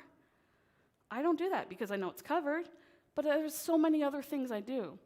So when you sit there and you look at security awareness training, you really need to evaluate what it's covering for our users. What are they actually learning? All right, so I have another story here about phishing. So the client was a Fortune 500 company, and they wanted to have us sample a random selection of people in various departments, right? Just get a good sample. So we did OSINT. We found a couple subdomains they used, and when we viewed those subdomains, we found what the portals looked like. Cool. So we buy a typo squatted domain, so a domain that looked very similar to the one that they were used to using. For an example, if a company uses vpn.company.com, we'll buy something like vpn-company.com. It's very easy to oversee, and it works very, very well. Get our phishing website stood up. It looks exactly like the one that they're used to seeing. We send off our campaign. So in the last story, security awareness training, it failed. But this time it worked. Someone reported the phish, which is great, right? However, the junior SOC analyst who was reviewing that report said, oh, it has an SSL cert. Oh, it looks legit. And they removed it from quarantine. And they let it out. So while security awareness training worked, we still had some other failures, right? We didn't have a properly trained SOC analyst, or we didn't have any IR playbooks, right? We talk about security awareness training for the everyday user, but what about training the people in these security roles, right? What does that actually look like? When was the last time you've evaluated what their training was and even tested them on it? How about take a sample of the things that they've reviewed to make sure it's correct? We're not doing that. Let's talk about playbooks. If you don't have them, get them. If you do have them, test them. How do you know something works if you don't test it? You can have all the documentation in the world, but without going through the steps to make sure it works, it's pointless. All right, another phishing story. I love phishing. Okay, so this one begins with the kickoff call.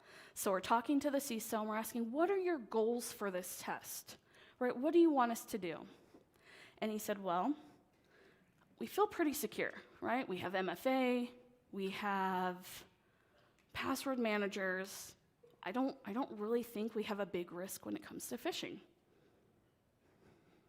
Okay, so challenge accepted. So the goals that we decided were, one, to see if we can get a set of credentials and then try to reuse them on a different portal that they had, a different type of service they had. So, being the challenge excited people that me and my team were, we wanted to see what we can do. So we dug into OSINT, and we decided, okay, let's first go for their accounts with MFA. We have a framework we can use to capture those credentials and the token and get access, right? He thinks that's foolproof. Let's see what we can do. And then let's have a backup list of websites and portals that their employees log into to see if we can reuse those passwords. So we did our research. We did tons of OSINT. On LinkedIn, we found an employee who talked about just setting up MFA on their Office 365. And so we're like, perfect, Office 365 fish, let's go. And so what we did is we sent out that fish, and before we sent it out, we had a list of other services we were going to try to plug any credentials in. Again, he was very confident. We were somewhat nervous, but really excited to try it. And it took about 8 hours before that MFA fish worked. Right? We used a service called Evil Jinx or Evil Nginx, which if you haven't heard of, please go look it up, especially if you think that you are safe from phishing because of MFA. So what happened was the employee logged in, then they were prompted for their TFA code, they supplied it, and then we were in. We were able to capture that session and then use it. And we still had their credentials. So we took those credentials and we plugged them into a list of different services that they had. And I think on the fourth one, we were able to get in.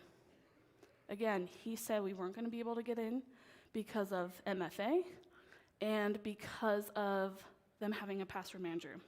So when we had a wrap-up call and we're explaining everything that happened, he's like, I don't get it. Like, this should have worked, right? We explained how the MFA attack worked. He's like, okay, I get it, but the password manager thing is still driving me nuts.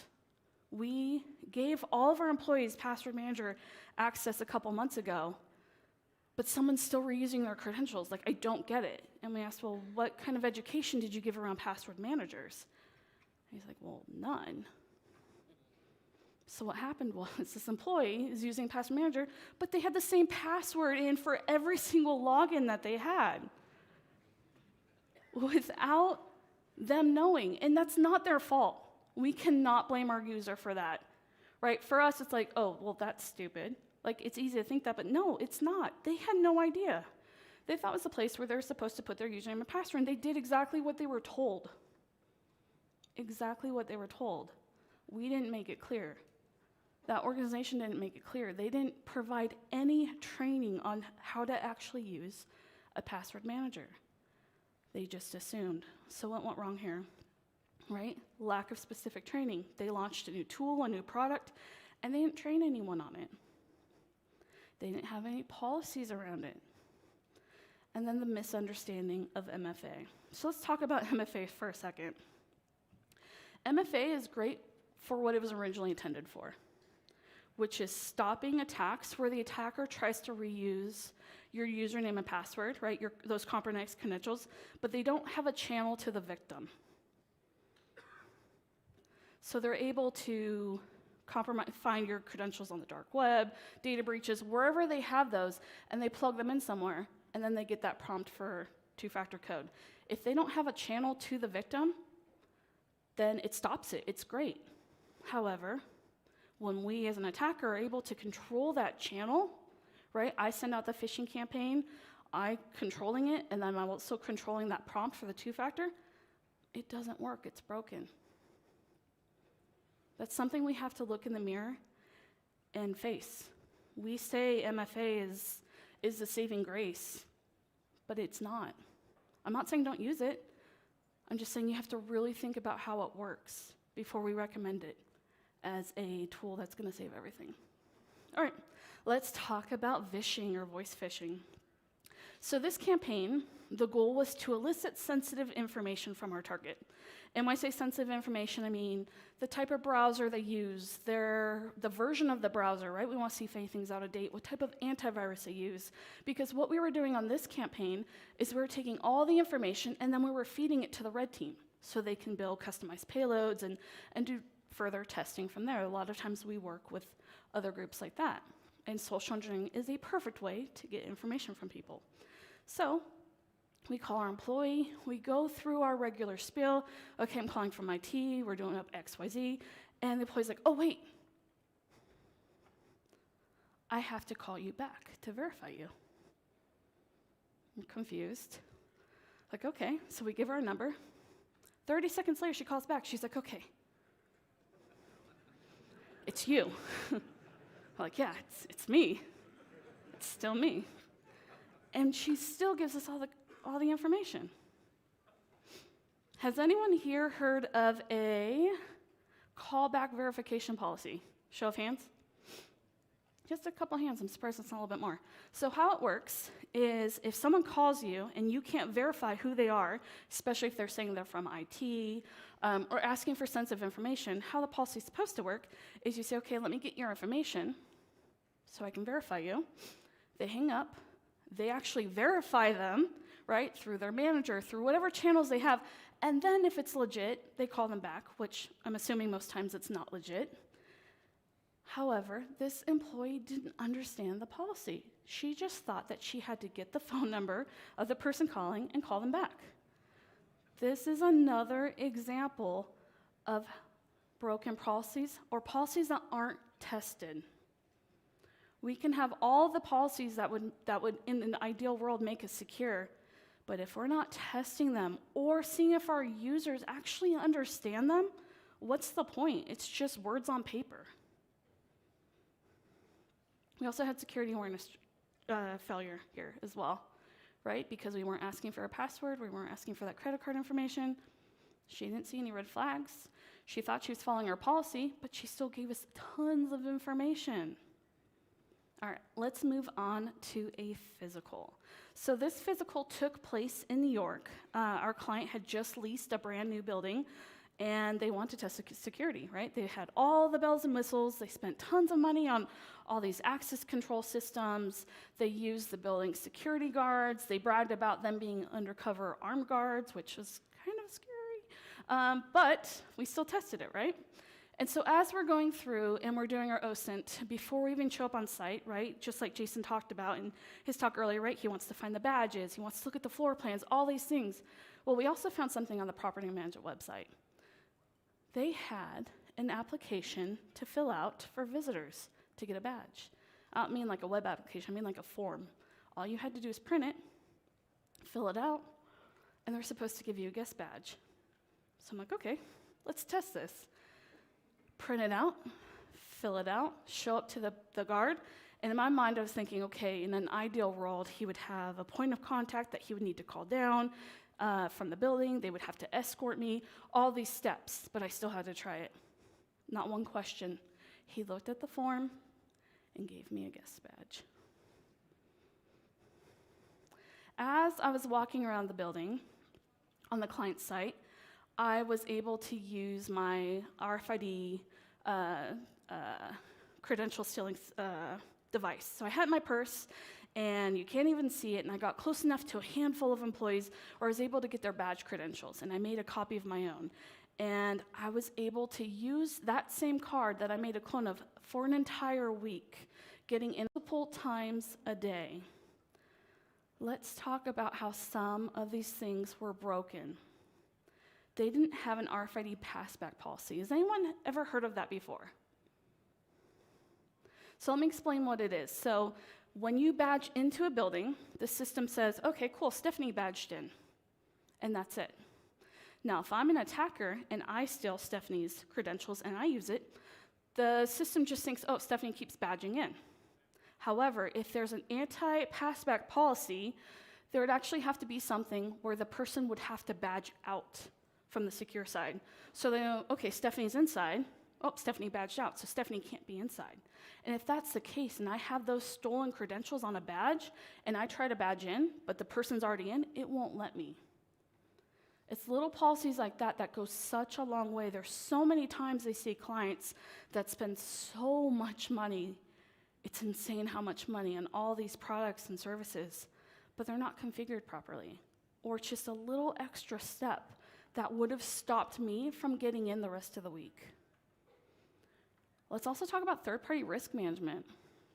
We have like your landlords or any service providers. There's sometimes risk, or there's risk when you're utilizing someone else's stuff. Why are you not testing it? You're just trusting it. All right, so those are some stories how I've been successful. Myself, Jayson, Deviant, we can probably spend the entire week talking about these stories. But I've also seen stories, or I've had experiences where I have been stopped, which has been honestly a breath of fresh air.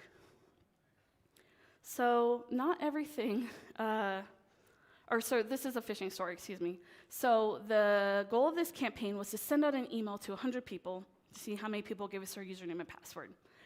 And so we send it out, and the way I send phishing campaigns, I send about a 2 to 5 second delay in between every single email.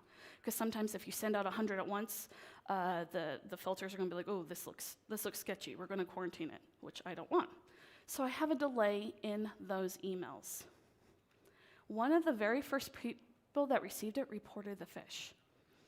Within 5 minutes, the SOC found it, they quarantined it, they shut down the entire campaign before all of the emails even sent.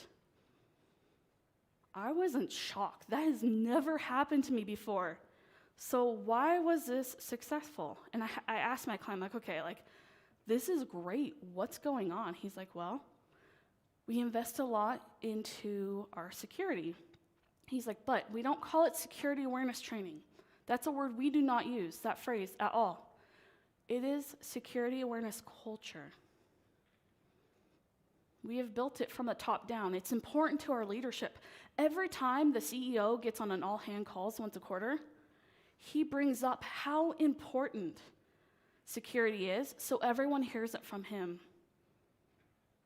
Isn't that really cool to think about? It's a culture. It's not just a training that we dread once a year.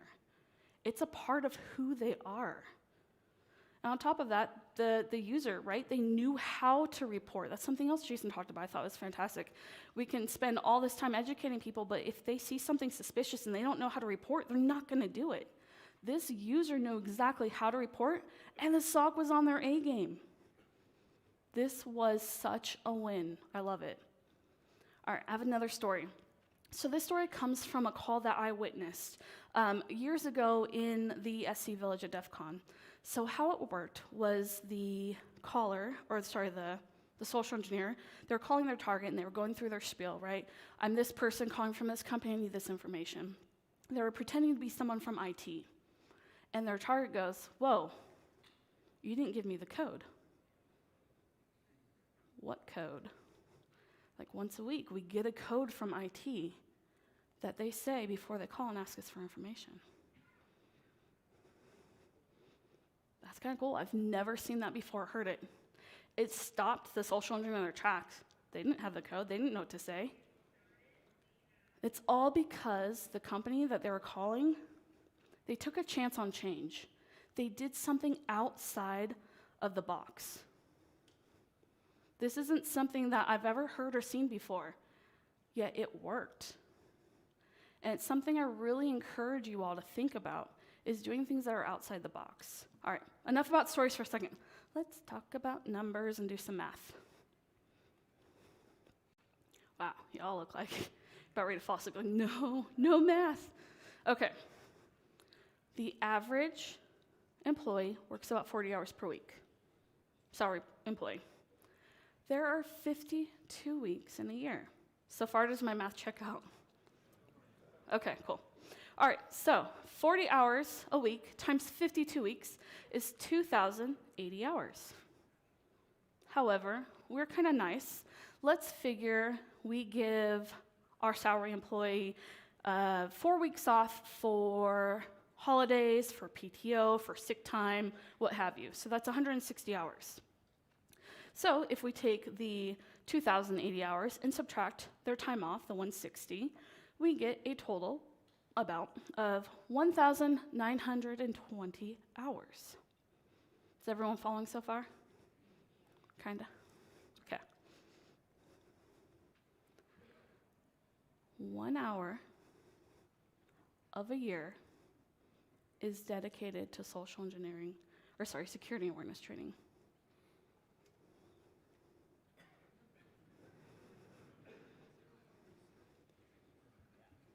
Remember that number that are on the board? 1 is 0.05% of 1,920. That's less than 0.5%. Yet we're expecting these employees to stop all of these attacks that they're getting. But we're only investing less than 1% into them for security awareness training. This number should make you feel sick to your stomach. This is not okay. Yet, when you think about social engineering as an issue, you always say, oh, security awareness training is the answer. You're telling me this is the answer to stop these type of attacks? Right? Spending all this money, $4.91 million, but we're only investing 0.5% into training our employees. No wonder why this is 15%. I'm surprised it's not lower. This number is not okay. Now, I'm not saying double down on security awareness training and keep doing the same awful training that they're getting, right? When we're looking at phishing and vishing, the training that I've seen that's covered, it doesn't cover any of the tactics I use, any of them. Why are we relying on vendors? Why aren't we challenging vendors? Can we roll our own training? Maybe, depending on your company. Why is it not impactful? Why are they not understanding? This number is so low, we have to do something different. We have to. Or that 41%, that $4.91 million, that 15%, those numbers aren't going to change. If anything, they're probably going to get worse because attackers are still using social engineering. They're not going to stop. Why would you? You're doing something that's working. And if that number still remains 0.05%, it's gonna keep working. So I challenge you to do something different, right? Look at that company that decided to come up with a code word. They did something outside of the box, right? Increase the amount of time that you invest into your employees to stop these attacks. Do some training yourself if you can, right? If the vendors that you're paying are not doing enough, see if you can do your own. Or do an augment, do your own in addition to theirs. Look at the attacks that are actually happening against your organization and train your employees to stop those attacks. Because I'm not calling asking for credit card information. I'm calling and asking them to click a link and put their credit card information in, put their username and password in. I'm finding ways outside that, and that's what attackers are doing too. I hope you take this challenge. Now, one of the things I want to talk about really fast is push notifications for MFA. All right, has anyone actually gotten a push notification? They're that close to each other. I've accidentally denied myself 100 times, right? If we look at the Uber attack, has everyone here heard of the Uber attack that's been in the news recently? Yeah, this is what happened. The attacker, right, they had those username and passwords, and all they did was they spammed the push notification until the employee hit accept. This is something I strongly disagree with. While I am for MFA, I know it's not a 100% solution, I am very against push notifications. If you're using this organization, I really encourage you to look into it and consider different types of options for MFA. Because push notifications, way too many mistakes, and attackers are now starting to take advantage of it. It's something that we've been taking advantage for years. All right, I went fast. I'm very excited that I was able to share that. Hopefully I encouraged you all, I challenged you all, because that 0.5% number, it's not okay. We can do better. All right, thank you all.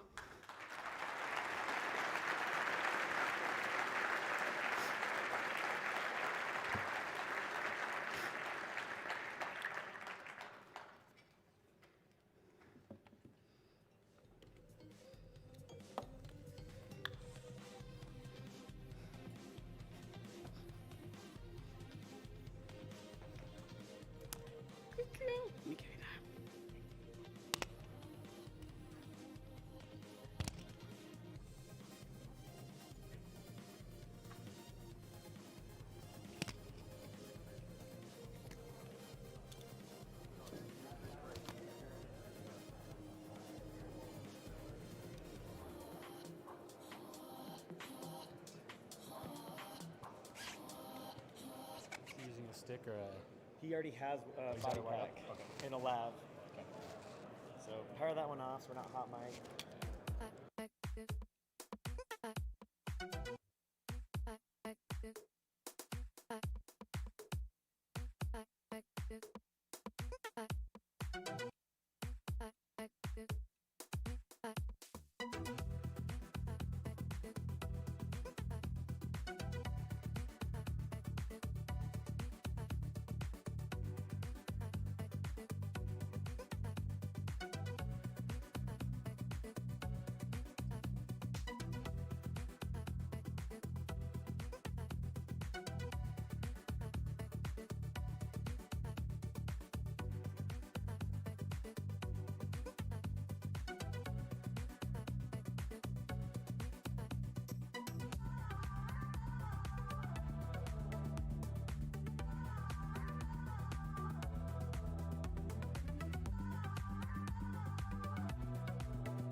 I'm talking.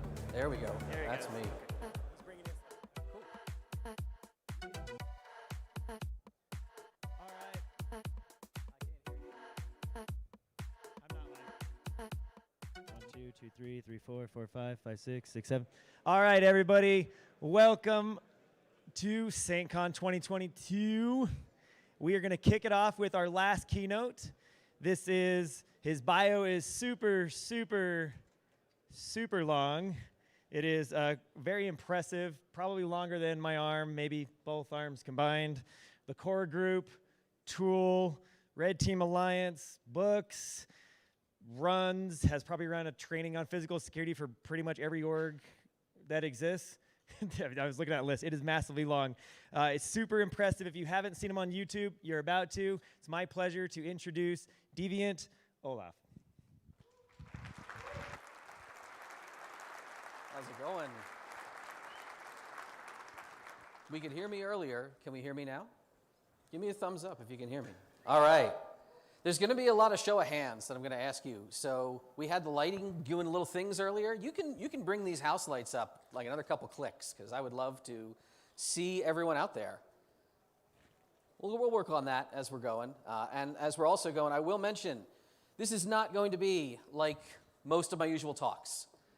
Very specifically, I'm going to call out things that are outside of the scope of most of our careers. But speaking about risk and speaking about preparedness for risk, the lighting is perfect, thank you. We are going to talk about some things that are political. We're going to talk a lot about a lot of underrepresented people and a lot of minorities and the threats they face that are very different than the threats people that look like me and a lot of you face. We'll talk about firearms because I do that a lot. I know it's a hot subject. It's not the whole talk, it's just one section. And we are going to talk about the penal system and what happens to people in cages and how to prevent that from happening to you and your loved ones and how to respond and what you will go through if someone you know winds up facing the legal system. I said my usual abundant swearing. I've been trying to dial it back, especially, Snow and Jayson set really nice examples. And I asked the organizers, I was like, so how family friendly is this event? They're like, we try to keep it pretty clean. I was like, well, shit. No, we'll see. We'll see. Maybe this will finally be a talk that my mom would be proud of, although she won't watch this one because of what's in it. No, it's for real. I'm not just one of those things where you throw a slide like that up. Like, no offense at all. If it gets too real for you in this room, step outside. I'll just assume that you wanted lunch because we're running a little behind. It's not a problem. We're gonna talk about some real stuff. Starting off just about risk, though, right?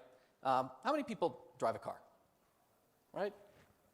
Life has risks in it. Driving a car, it has risks. We try to learn those risks. We try to mitigate for those risks. And when people talk about this, it's usually them saying, well, you got to get somewhere. Everybody drives a car.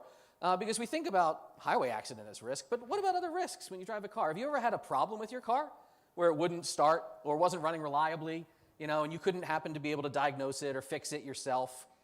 How prepared you were in that moment and what the severity of that impact was can change how much anxiety it clenched you up, how much you got impacted. If you're out on the roadside, it's not working. Oh man, what am I going to do?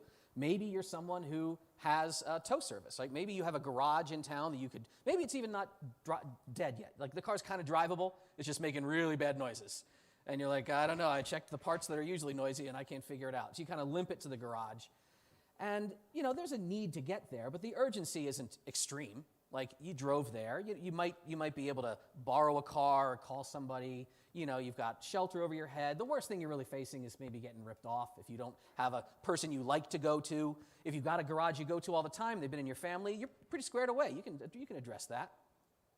What if you're not in your area? What if you're far from home and you're on a highway and now you've like, oh man, this car is broken down. I think we're calling a tow truck. Do you know who you would call? Do you know if you have insurance that will cover a tow or not? Do you know if that's the fastest way to get a tow? Or do you spend like an hour and a half just on the side of the road waiting in some call center? And it would have been, oh, really? I could have just called the local guy and it would have been 20 minutes and $35. Do you know how far a tow truck will take you? They have range. Sometimes they'll say, yeah, well, you might have that garage, but I'm not going to take you all the way across town. I can only take you to these garages. These are things that can jam you up if you didn't plan in advance. Will they drive you in their car? Or do you have to get a lift? Do you have a bunch of stuff in your car? Do you need to get a Lyft FXL or something? So again, we're talking about a little more urgency here. What if you're in a situation where there is no outside support? What if you do a lot of backcountry, camping, off-roading? What if you live in a place with harsh climate like this? At this point, stranded away from services, that's a real urgent matter. We're getting into almost life or death, depends on how far out you're going in the mountains. Do you have a kit on you? Do you have first aid supplies, a little fire extinguisher, a jump box, right? How many of you this is a curious question. I have a little jump box in my truck, right, if my battery's dead. Who has one? You ever tested it? That's not all those hands. I mean, so maybe you tested it, but you didn't really test it. You tested it by using it the first time you needed it. And you're like, cool, I'm glad it worked.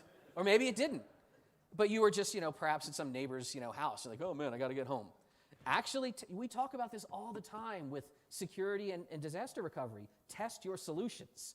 If you're not testing them, are you really protected? Being unprepared for bad situations has real consequences. We were just talking about cars, and the consequences were escalating in those examples. But let's talk about worse consequences. So I had a friend. This friend was in custody. They were arrested. And it's not a good place to be, right? The system is cruel. It is uncaring. Their contact with others was very limited. If you don't know how to use prison phones, if you don't know how this works, there's a lot we're going to get into in this talk about being incarcerated. And, they were trying to reach out. Eventually, we got loved ones and people in touch. Like, hey, where is that person? They didn't make their flight. And somebody calls somebody, and they get one phone call out. And we finally, oh, crap, so-and-so's incarcerated. We got to deal with this. And no one really had a plan. Like, you get enough smart people together, you can figure out, okay, well, I guess need a lawyer, so call a lawyer. But everyone was shooting from the hip. And that lawyer we first got involved, they kind of sucked. And it was not great. They're trying to do something, and they weren't communicating well. And meanwhile, the rest of us are figuring out how things like bail works while trying to pull out money and fill out paperwork. Eventually got them out on pretrial release.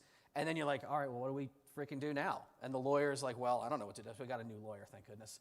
But they're like, okay, well, the venue is many states away. All right, well, okay, what do we do then? Do they take us there? It's like, no, they don't take you. They don't help you at all. The system sucks. You got to get yourself there. We're like, well, how did they have his passport? They have his wallet. Like, how do you figure it out? Learning how travel works, learning how hotel stays worked. Checking into a hotel when you have no ID and no money. Like, a network of people was there to support this human. But the real crazy thing was the digital side. They were finally breathing free air momentarily, pre-trial, trying to get their life put together and actually get in touch with family, bosses, etc. And they couldn't log into anything because they had MFA turned on, right? So where's their MFA token? All right, well, they need their phone. Well, where's their phone? It's in a drawer somewhere in evidence. And like, what is it actually? So, okay, no, you were allowed to get that out of evidence. Well, now he's multiple states away. So they called the old lawyer, who sucks, and that lawyer was able to get the phone and then what, like FedEx it? No, we needed to get in right away. So the person literally is on an unsecured line talking to this bad lawyer saying, here's how you unlock my phone, and I need you to go into my multi-factor, like rattling off multi-factor codes on a terrible phone line, like while you're like charged with many bad things. Like none of that is ideal. And it's all because things weren't planned in advance, the way we're going to talk about here. Now that eventually was a matter where I think the good side prevailed, and everything worked out as best it could, but it was at extreme cost and extreme stress. So the idea of this talk, lawyer, passport, locksmith, gun. I've had this cooking for a while. And the notion is, these are not exotic things, right? These are things that, I mean, they're the yellow pages, right? People talk about and use these all the time. But when you have a need for one, you're like, oh, bro, I need a lawyer. Or like, oh, man, I need a locksmith right now. There's urgency afoot. There's usually, like, critical thinking skills have kind of gone out the window. So the takeaway is the best time to get a lawyer or a passport or a locksmith or a gun is before you need that lawyer, that passport, that locksmith, or that gun.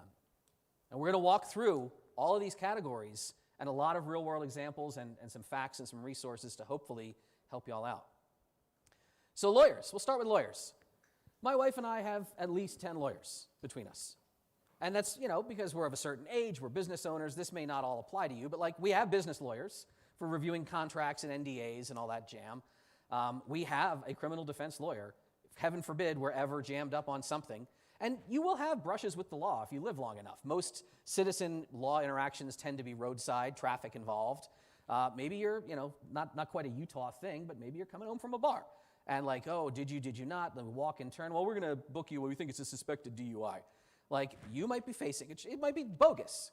Do you have a lawyer to call? We do. I had a problem with the TSA. They didn't like how my gun was packed in my luggage one time. And, you know, they kind of, they fussed about and they called the police and they talked, okay, and they put me on the plane. But 7 months later, I got a letter in the mail. It said, Mr. So-and-so, this was in the incident you had at this airport, you have been found to violate this, some FAA. Please check the box. Do you accept, dispute, pay the fine, and forget about it? And I was like, well, the fine's a few $100. I could just pay it and forget it. But this is not like a bridge toll. I'm not signing anything involving gun laws until I run it by a lawyer. And I did. And he was like, you should probably run this by a firearms lawyer. So I do that too. I have just specialized firearm lawyers for regular things, for NFA things that I own. My wife has special practice lawyers for her consulting firm. They get really into the CFAA, and they want to make sure that they are not going to find, you know, people bashing down the office door. Estate planning. We're going to talk a little bit about this. We're going to talk about things like powers of attorney and wills. This is something that it used to not be fashionable to do. It's like, oh, we don't talk about death and dying. It became more acceptable to talk about advanced directives and medical planning. You go through a lawyer for that. Let's say you got to go on the offense, right? We've had people in our world, we've had stalkers, we've had unseemly people on occasion, we've had people who had to collect a debt from or something. We got lawyers for that. We'll talk about immigration law later in the passport section. It will come up. And there's, again, I have someone on I am represented by, and I have brought them in on certain cases you will learn about. Civil rights in particular for underrepresented minorities and vulnerable populations. Lawyers who understand what certain people are going through that is different. We will talk about the need for that and if that applies to you, knowing the right person to call. And we also have one more special lawyer. I'll talk about that towards the very end. But yeah, this is lawyers we have actual attorney-client relationships with. We're not paying them all monthly, right? We paid a retainer here or a contract there. This is in addition to all the other lawyers I could make jokes about, like I'm friends with a lockpicking lawyer. I could call James Reeves, the firearms lawyer. He's my buddy. All of my friends at EFF, like half my friends are lawyers. That's why I drink so much. But all right, let's get to the worst case scenario for you. As I said, most of the time in your life, the worst place you're probably ever thinking about ending up is in handcuffs, right? And not in the fun way. Has anyone in this room ever been arrested, willing to admit it? Right? Has anyone ever been detained but not arrested? A little more hands there. I've never been arrested. My wife's been arrested. Tara's been arrested. I've been detained. I was in San Francisco airport. I was asking too many questions about the firearm check-in process. So I was officially detained for 15 minutes by SFPD. So, you know, you get a little paperwork for it. Now, that's a very brief interaction. Many of my friends, a very non-zero number of my friends, have experienced far, far worse in terms of detention. And the system, no matter how brief your interaction with it, is cruel, and it is callous, and it is inhumane. And we will revisit this theme. Many of you, I believe, with those very few hands, have not seen the inside of the coldest, worst places that we create in our society. They are horrible. And minimizing your exposure to that and your loved one's exposure to that is something to talk about. There are great resources out there, right? Flex Your Rights, it's a 501c3. It's all about educating the public about, just regular citizen-police interaction. They have terrific videos. The old one called Busted is still valid to this day. Their newer ones, their production values have gone up, but check these out, right? Steven Silverman, the whole group are doing a great job. They're easily watchable. They will give you a toolkit of language that you use in terms of, no, thank you, I'm not discussing my day. No, I don't consent to any searches. And learning how to workshop it, watching along with these really cool, acted out scenarios, it gives you something to try to invoke and try to remember how to stand up and say, no, excuse me, I don't consent to any searches. If you're just pressed for time, you don't want to watch the long one, who's seen Shut the Fuck Up Friday, right? It's a great clip. Yes. You shut the F up and you ask for an attorney. Now, this is not like you've seen on TV. If you really want to dig into it, you can just take a Crim Pro class. Professor Joshua Dressler, his criminal procedures class, it's available in audio form. I'm not a law student. I loved it. It was old cassettes that I ripped. I have the MP3s. And it's all about what the police are and aren't allowed to do and what searches are and aren't permitted in different circumstances. It's fascinating knowledge. So let's say you're actually hip to this. Let's say you watch Law & Order. I want my attorney, right? How do you get a lawyer? Movies and TV give you a wildly misleading idea about how this works. You may be in a holding cell for hours and hours. You may have to say, I don't consent to any searches. I'm not answering any questions. I would like my attorney dozens and dozens of times. You think it's bad, trying to buy a car and the one car salesman leaves and switches you to someone else? You will get this. You will get different officers and different DAs coming in and out, trying to say, I just want to explain what's going on here, and say, I'm not making any statements. I'm invoking my right to counsel. If they have a little notepad, they say, well, just tell us what happened. Literally write down and say, what time is it? It's 10:45. I am not making any statements. I am invoking my right to counsel. And you hand it to them, and it's written down. And you will still just be thrown back in a cell for a while. Let's say they do give you a phone call. Do you even know where you are? Did they tell you what institution you were taken to? Try to get that information before you pick up the phone. They'll be very helpful to let you call somebody, but then they clam up and they're full of no information. They're as unhelpful as a stock boy in a grocery store when you ask, what building am I actually in right now? You may be held for ages. Your phone may be dead. You might have a good number that you want to call, and it's in your phone, right? So let's another good question. How many people even remember phone numbers these days? There's way too many hands. Maybe you're awesome. I don't. I remember my wife's phone number, my own phone number, which isn't helpful in this matter, and the phone number of the house where I grew up where no one lives anymore. Everything else has gone down the drain with most of my brain cells.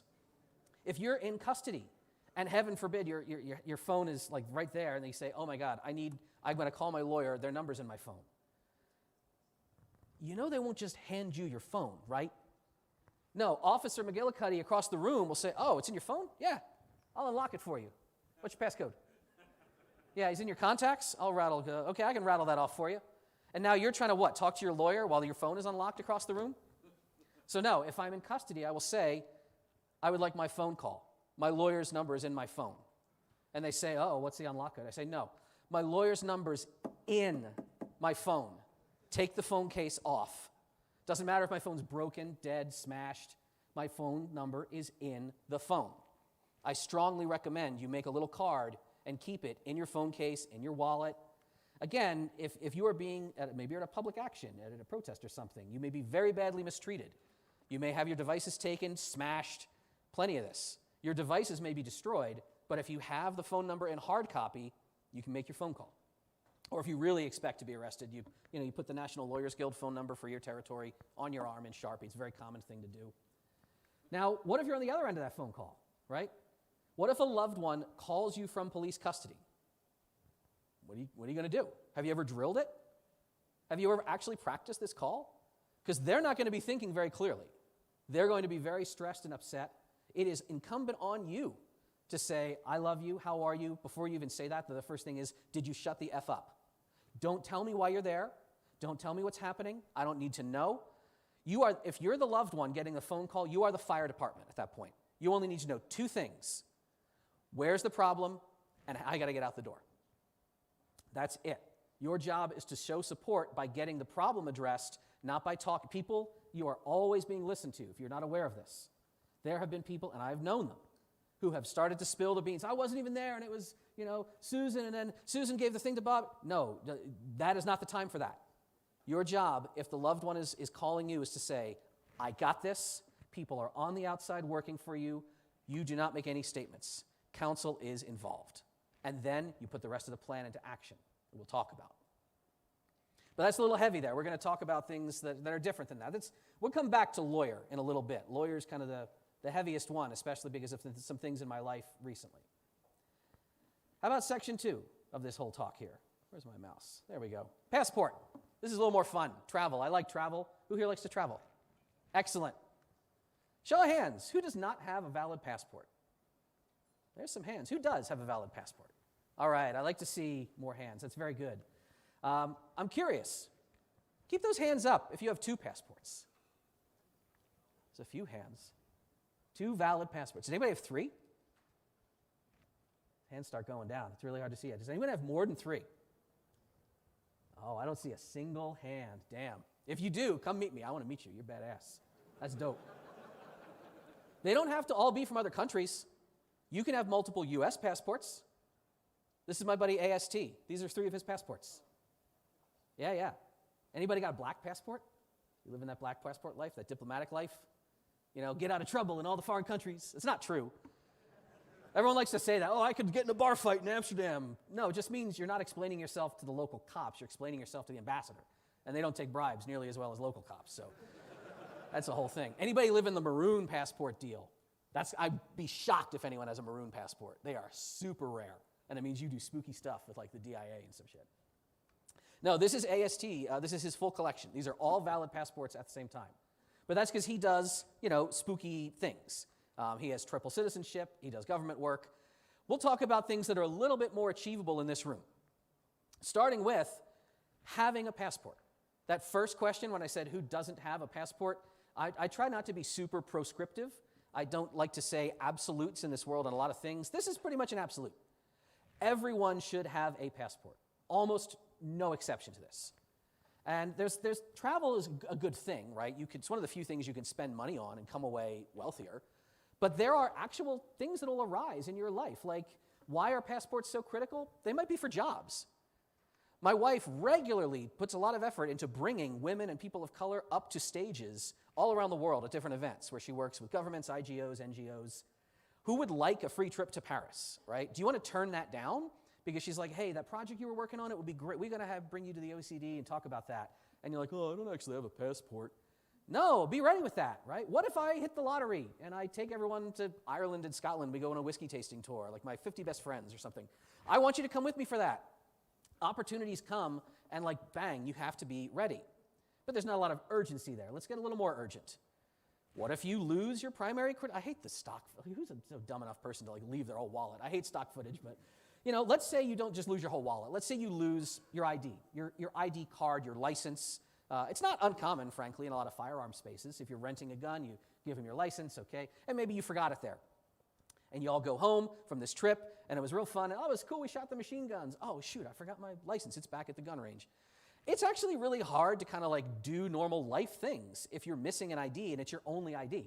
You can't really drive legally. You can't check into hotels. You can't get on planes.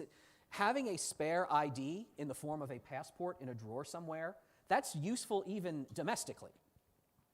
A little more, and getting your ID back under real ID, they're going to ask for, like, do you have a passport, a birth certificate, et cetera? Getting just your driver's license back, it's very helpful if you have maybe a passport with you. It's a good thing to have. But let's get into more urgency. Maybe you have a loved one who has a terrible situation overseas. Maybe it's a medical emergency. Maybe it's something, super shady with some foreign government is like accusing them of a crime. And you've got to get on the horn with you. And Citizen Services Unit, by the way, is who you call. U.S. Citizen Services Unit at the consulate, at the State Department. There's who you want to spin up. But you can, you're going to get overseas, maybe there's like a hotel room full of stuff. Are they going to throw it in the street? Are they not? Maybe they had a young child with them who's in like what? The care of the hotel now, and like, you got to get over there. And being able to move at the drop of a hat and get somewhere around the world if someone has an emergency of any kind is critical. There are ways you can get an emergency passport from the State Department.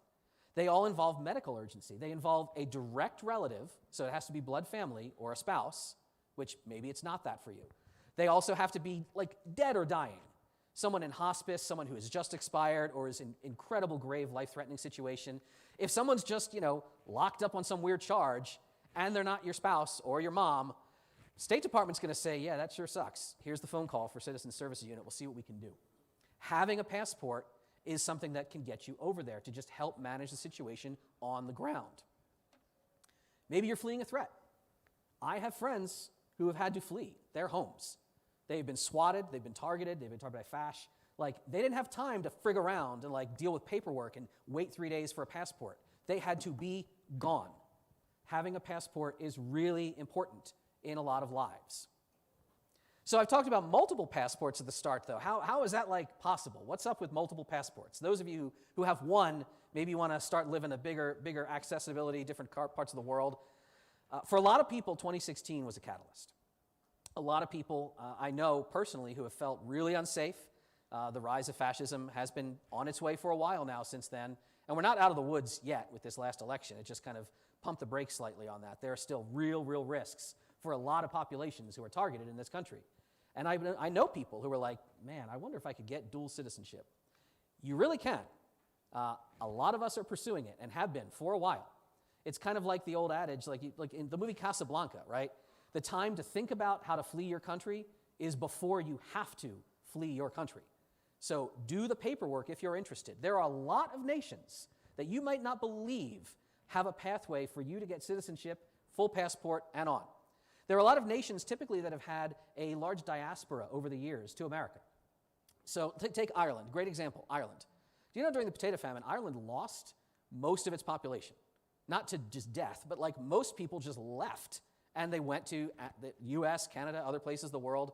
There are tons of people who has Irish ancestry in this room. There's a lot of us. So if you have Irish lineage, if you have Portuguese lineage, Italian lineage, if you have the right chain of relatives, you can apply for dual citizenship. And it's a good deal for you and for the country because it costs there's paperwork here and a lawyer here and court filing fees. These European nations know the only people who are going to try to do this are people with professional careers, some discretionary income, and they want to reclaim you as part of their tax revenue, as part of their value to their economy. They want you to come over and they want you to live there a little while. Maybe you'll buy a little property. It makes sense for them to want to reclaim this diaspora of learned, minds.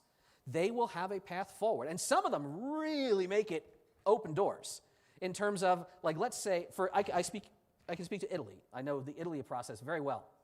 You have to have a great-grandparent or better who was Italian. But maybe you didn't. Maybe, it was like great so-and-so, and now they're all dead. You can do the paperwork, pay the money, and have the dead ones posthumously declared Italian citizens, even if they were living in America. And then, hey, guess what? You got a great-grandparent who's Italian. Do the process for you. Yeah. You just have to do paperwork, right? Even if you don't want to do this right now, these are things that you can start cooking, right? Get with your favorite relatives, your old relatives, and start a family tree. Just literally start cranking it out. Do the genealogy thing. Figure out where your relatives are actually from. Dear God, get the spelling of their names right.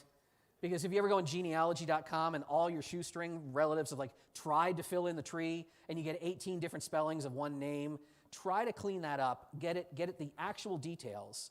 And then when you get the time, start reaching out to the Department of Vital Statistics or the Departments of Health or old funeral homes. You're going to have to get birth certificates, death certificates.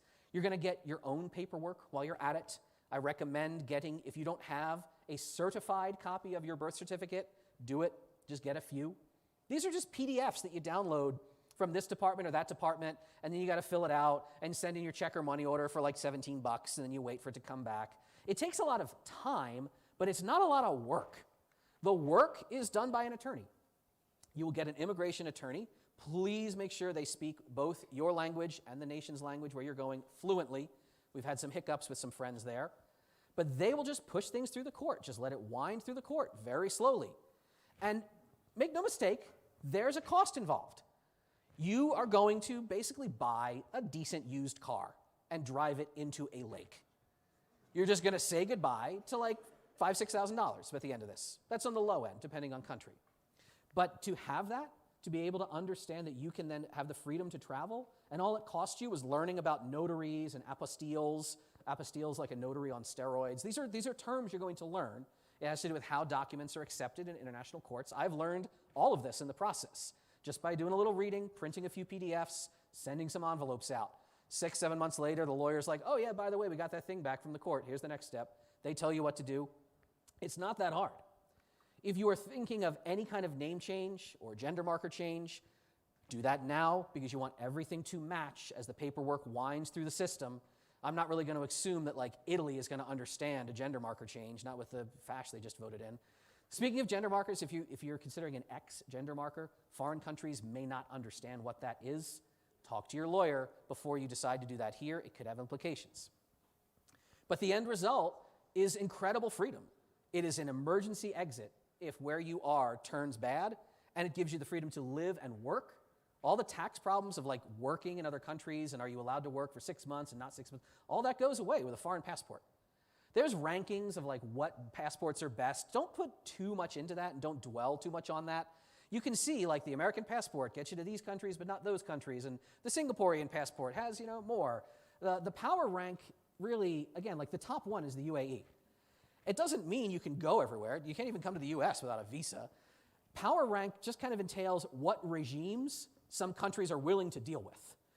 Because if you trade a lot of guns and oil, like sure, you can go to a lot of authoritarian countries, but honestly, the European passports are the hot ones. And a lot of you might have a pathway forward on that you never knew. And if this interests you, I encourage you to look into it. It might be something that's really, really achievable. There are crazy loopholes. Like if you're British, if you're from the UK, do you know you can surrender your citizenship to do another citizenship and then get it back? But you can only do it once. It's like blowing an e-fuse on a circuit. It's like, here's your one shot. Hope you got that update in. All right, go. Maybe you don't have a past. Maybe you have no family. You don't have even a real name. I don't have any citizenship elsewhere. I'm just some guy from America forever. I mean, it is true. You can just kind of buy citizenship, right? Like St. Lucia, $40,000 overseas investment. Now, is it the most powerful passport on that rank? Not the most powerful. But some people, they're like, I don't want to go through all the trouble of this. I'm just going to drop coin on that. Maybe you can just drop $500,000, live in Amsterdam for 5 years. You can become Dutch. Portugal's the hot one now. For a lot of business owners, a lot of tech company business owners, I know, they are doing foreign investment. If you have fluency, you learn the language, you do foreign business investment, you get Portuguese citizenship, get that EU passport. Let's say none of that appeals to you, but you still kind of thought it was cool when you saw someone with multiple passports. You can get a second US passport. 2 valid US passports at the same time. Absolutely possible.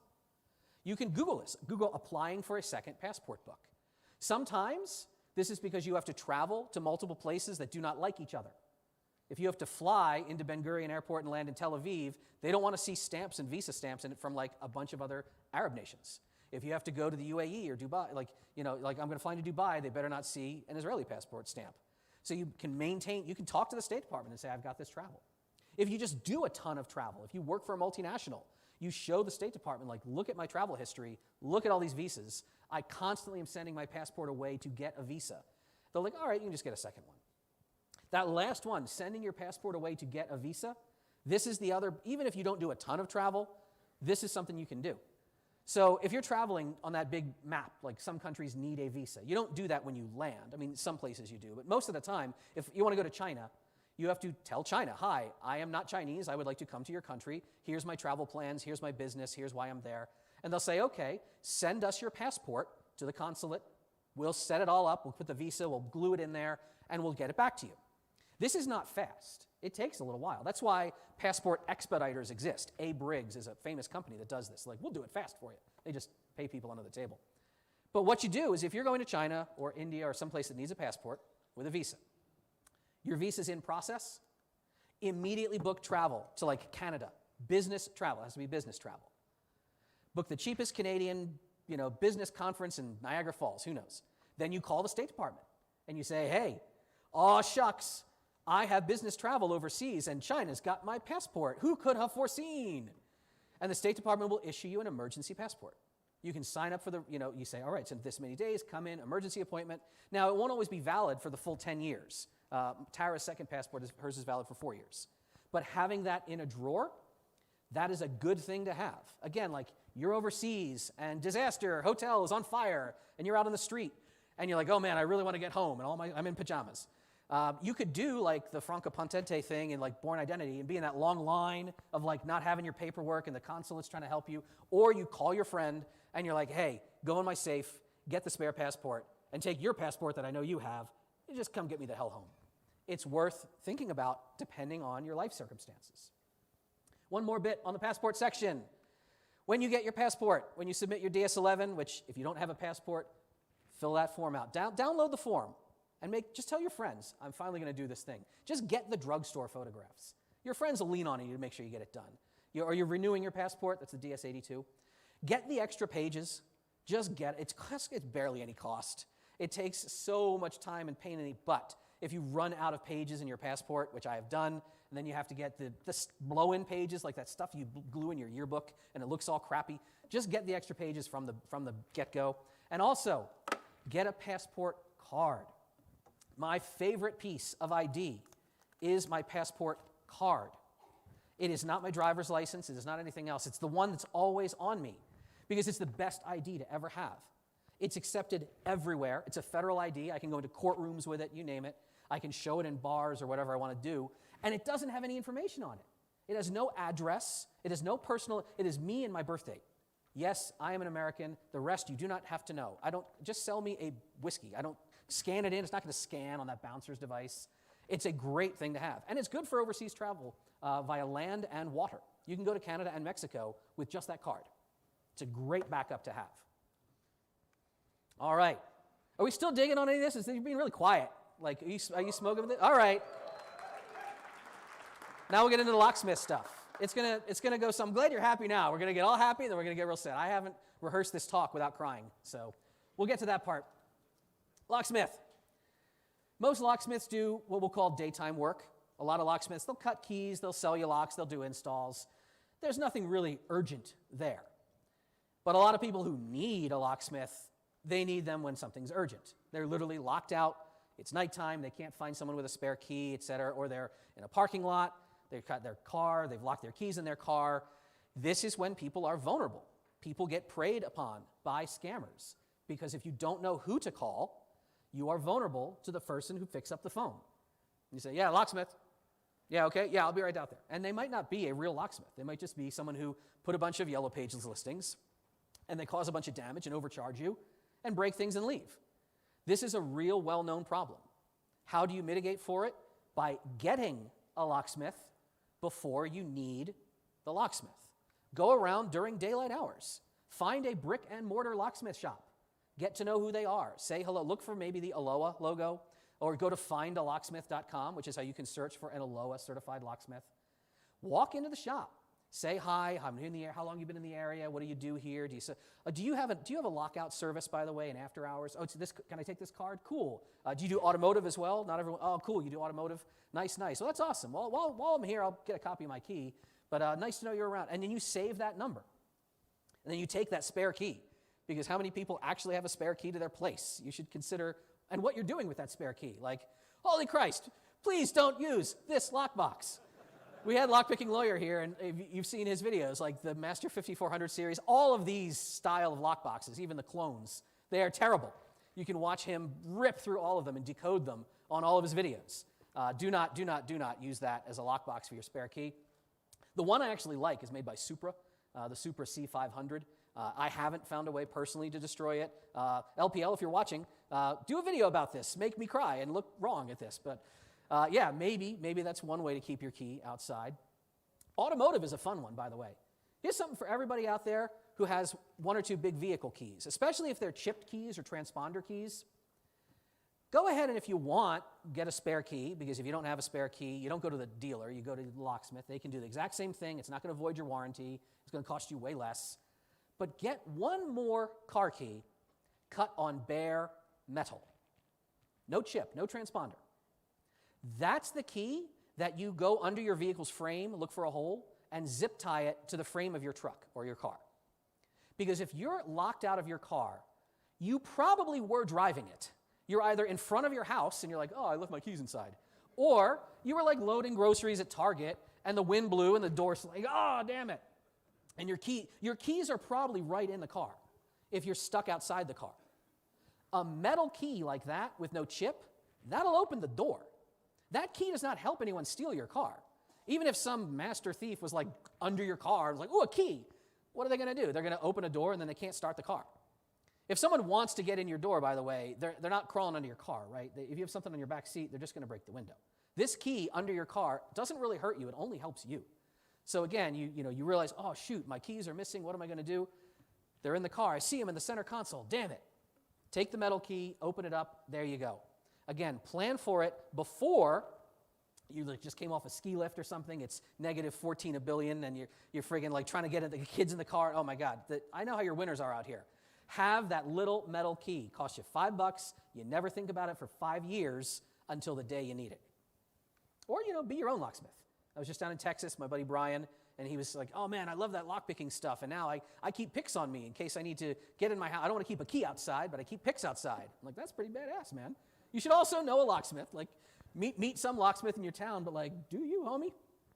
So, yeah, get the locksmith before you need the locksmith. Get the spare key before you need the spare key. All right, part 4, gun. It's a touchier subject. I will try to be dispassionate. I will probably fail. Humans are bad at risk assessment in general. The concept of like need a gun is wildly off base with reality for most people. Most of the people who feel the most threatened in this world are some of the safest in our society. We saw this during the pandemic. Everyone is just staying at home. You're not going out in the world meeting people, but you got to have that gun in your home, I guess. All the gun purchases skyrocketed. How many people saw that, there was a bunch of, young kids, teenagers, walking down the street to the mayor's house for a protest, and the McCloskeys came storming out of their house with their guns because, there were some black teenagers on their street.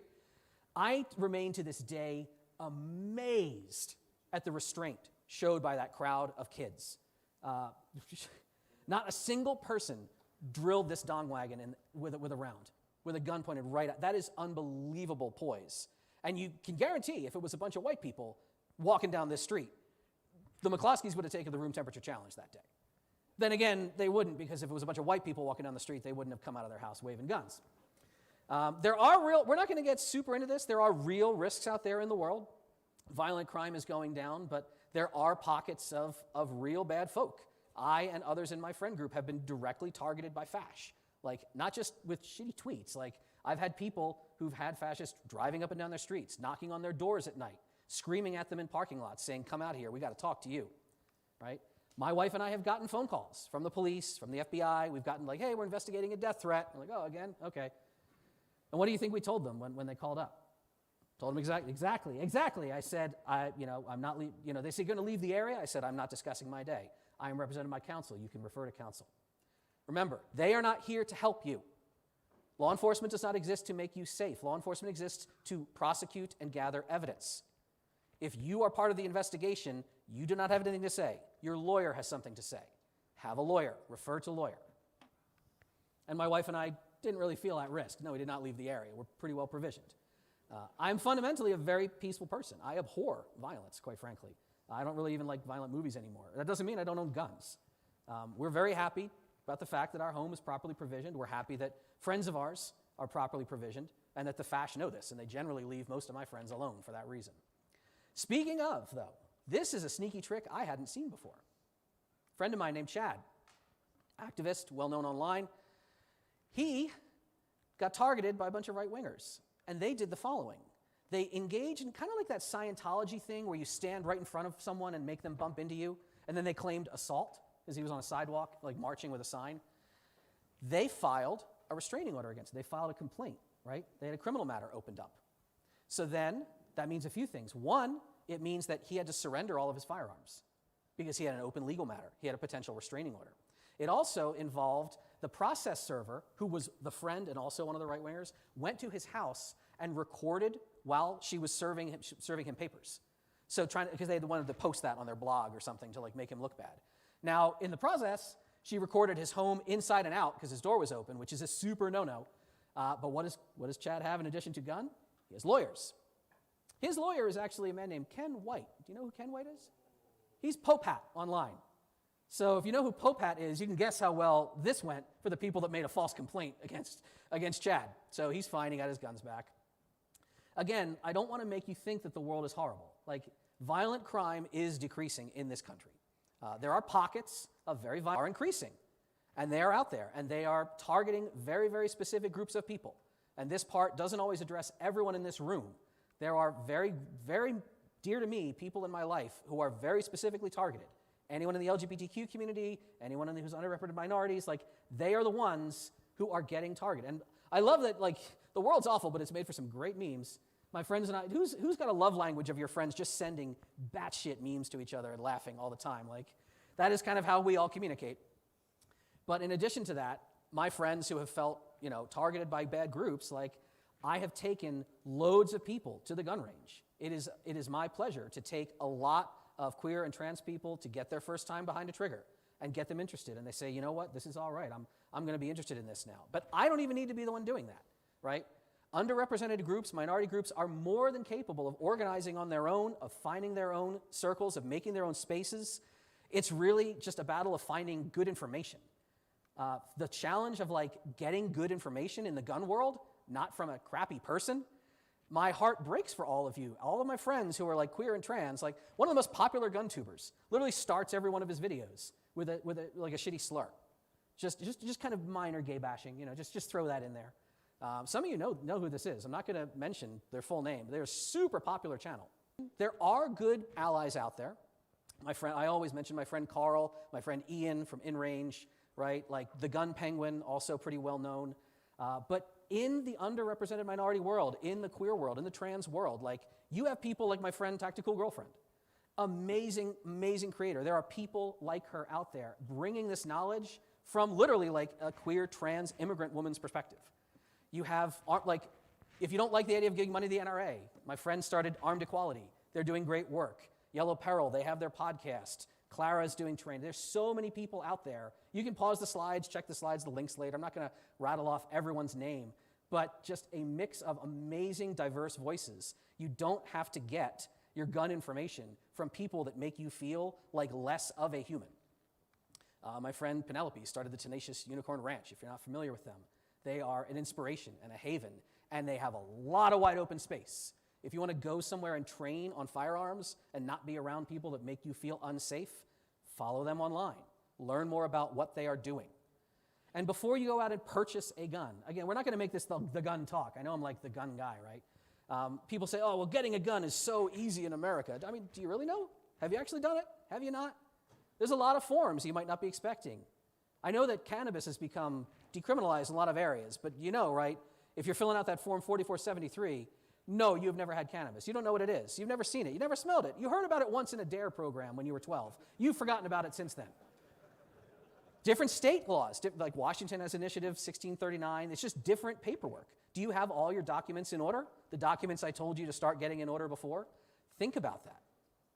You want to be purchasing something when you're not already under stress. If you are dealing like with a violent ex and you're getting stalker phone calls, that's not the time to try to go out and be sensible and buy something. That's not the time to go out and try something at the range. Go when you're not under stress. Go when times are relatively okay. Go with your friends. I have taken loads of people. I love trying their guns. They love trying mine. That is when you get yourself into the water and get your foot in the water if you've never done any firearm things. But in general, like if I'm saying a week or two, you'll get that gun, you'll deal with it. Is it really like, why am I bringing a gun section into this? There's a few other matters to talk about. Specifically, getting a gun isn't the only thing that you're thinking about in gun, this section. A gun is not a magic talisman that just makes everything fine. All the gun people in this room know it means you have to be proficient with it. You have to be safe with it. You have to actually go out and train. A lot of my friends, again, these are all people in the queer space, in the trans space. These are people who don't just go out and buy a gun and throw it in a drawer. Like Artemis, Mia, like they are going to do dynamic drills, movement drills, shooting drills. If you've never gone to do any practical shooting, it's fun. Like this is an absolute hoot. I didn't think I would ever be good at this kind of thing, but learning how to do it, going out to a match, finding out how well you can run your firearm is absolutely something to try. We had some sound, but I guess we're not going to do tons of gun, blah, blah, blah, blah. Don't worry about that. Seriously, how many people are gun owners in this room? I'm just curious. Have you ever gone out to a match and shot it on the clock, actually done groups and splits? Consider it. Consider it. The clock doesn't lie. I could say, like, the movie Castaway was cute and he survived, but, like, even if a perfect fishing pole showed up on the beach and he was, like, starving, when you're starving on a desert island, that's not the best time to try to learn how to fish. When you're under stress and, like, you're targeted by some stalker or something, that's not the best time to try to learn how to, like, use a gun. Like, please. And also, far, far, far more useful than guns are patching holes.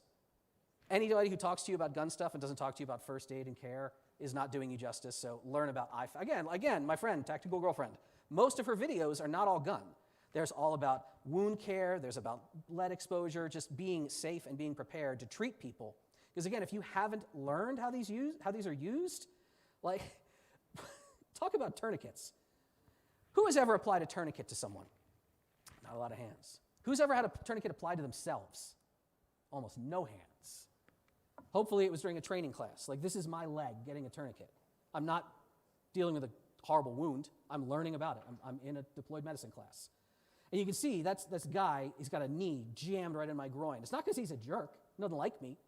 When you are applying a tourniquet to stop the bleed, you are staunched down on that femoral artery. It will cause pain. The few people who tried tourniquets in the past, how do they feel when they're on? They're horrible. Horrible. The first time I did this, I was like, you are doing this wrong. What is happening? I learned so much in these classes. If I were to ever literally try to be saving someone with a severe hemorrhage, I would be telling them verbally, assuring them, I'm going to cause you more pain than you are in right now. Trust me, this is keeping you alive. You have to take it.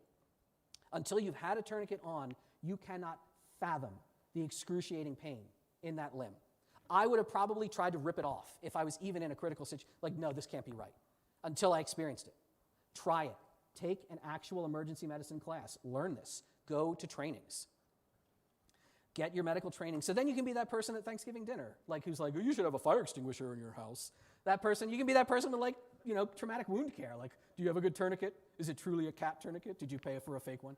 Like, totally, learn how this works. But quick question for the audience. How long can a tourniquet stay on without causing harm to a limb? I'm hearing some. I heard an hour, I heard 2. Any other guesses? 45 minutes? The answer is 2 hours. 2 hours. We have tons of data at this point. Now that everybody we deploy downrange in the uniform, they all have a TQ on them, we have tons of military data at this point. There is not a single occurrence from any soldier, sailor, airman, or Marine who's had a TQ applied for under 2 hours and the limb wasn't saved. The body is fine with being cut off from, like, normal, like, you sever a finger and all that shop class, oh, you put it on ice and get to the hospital. They reattach it. Like, we know the body can do this. But you get this really bad, who's ever heard that Boy Scout crap? Like, every 15 minutes you gotta ease it off and then put it on and then you fiddle with it and you spin around. That's all nonsense. 2 hours. You can go up to 6 hours, technically, at which point somebody else is opening your pickle jars. But yeah, like 2 hours, you're fine. Put it on, leave it on, get to a higher standard of care. But training with real-world tools and methods, training with your firearms, training with your aid kit, this is something that I encourage people to do. Not because you want to be violent. Again, I'm a fundamentally really peaceful person, but I have firearms. That's not a disconnect. There's a really old adage, and I know some of you have heard this. If you do not have the means of violence, you aren't peaceful. You're harmless. There's a difference. Now, getting back into use of force, we're going to segue to the last story I got for you, and it's a doozy, and at any point in this story, go ahead and walk out. I will not be upset at you. This is a story that has to do with the penal system. It has to do with gender-based violence. It has to do with what is done in our name with our tax dollars and the steps you may have to take one day to move heaven and earth to save a loved one. So this is one of my loved ones. This is Kara. Kara is a hacker, a security professional, community volunteer. She's an amazingly important person in my group of friends. She's one of us. She's a geek. She's a cosplayer. She's literally won awards for like incredible cosplay that she's done over the years. Back when she was in boy mode, she's trans. Back when she was in boy mode, she was a Navy corpsman, right? So she spent her time saving lives, putting people back together. And then she got herself taken apart pretty badly. She got blasted up pretty good by an IED. And ever since she's rotated back to the world, she spent most of her civilian life in hospitals. She's had traumatic brain injury, multiple spinal surgeries. She can't walk unassisted. There's a lot wrong with her. But it's hard to keep a good woman down, right? She serves her community every day. And we all love her very much, and we miss her because my friend Kara was arrested. My friend Kara was arrested about a month ago, a little over a month ago now, and it's been a hell of a month. She was arrested by federal authorities under her legal name. She was taken to the courthouse. She was arraigned under her legal name. And you keep asking, why does Dave keep saying under her legal name? Some of you know where this is going. She was then taken to the detention center, where she was booked under her dead name and thrown in the mail unit. And I'm not going to subject you to specifics of that, but we're all just going to sit with that for a minute, because this happens all the time. She's not even my first friend that's had this happen. I had a friend back in my home city who was swept up in an arrest. Minor ticky-tack shit, some domestic, you were in a fight with that person, no, that person said something, so who knows what. Thrown in handcuffs in the middle of the night, thrown in jail, thrown in the mail pop. Spent the entire evening literally hiding under a blanket, just with other prisoners like, I'm coming for you, baby, I'm banging on the cells. The worst experience you could ever imagine. Wondering what's going to happen when those cell doors open in the morning. And what happened is that in the AM, somebody came over and said, yeah, you're being released, get out. No explanation. Again, I told you, the system is cruel. The system is indifferent and callous. So they dumped her on a city street, just some random block in Seattle, no shoes, pajamas.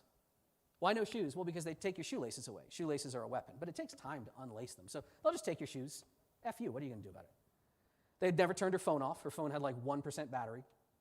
So she was able to call one person. Remember, you might get one phone call, maybe that's it. And she had the wherewithal to say, this is where I am, please come get me. But that was a one-night stay. No, Kara was in for a week in the male gen pop. And it was hell. She's getting phone privileges, right? What are you going to do? You're going to try to call somebody. She calls her ex-wife, still very good friends with her ex-wife, who panics. Ex-wife calls me.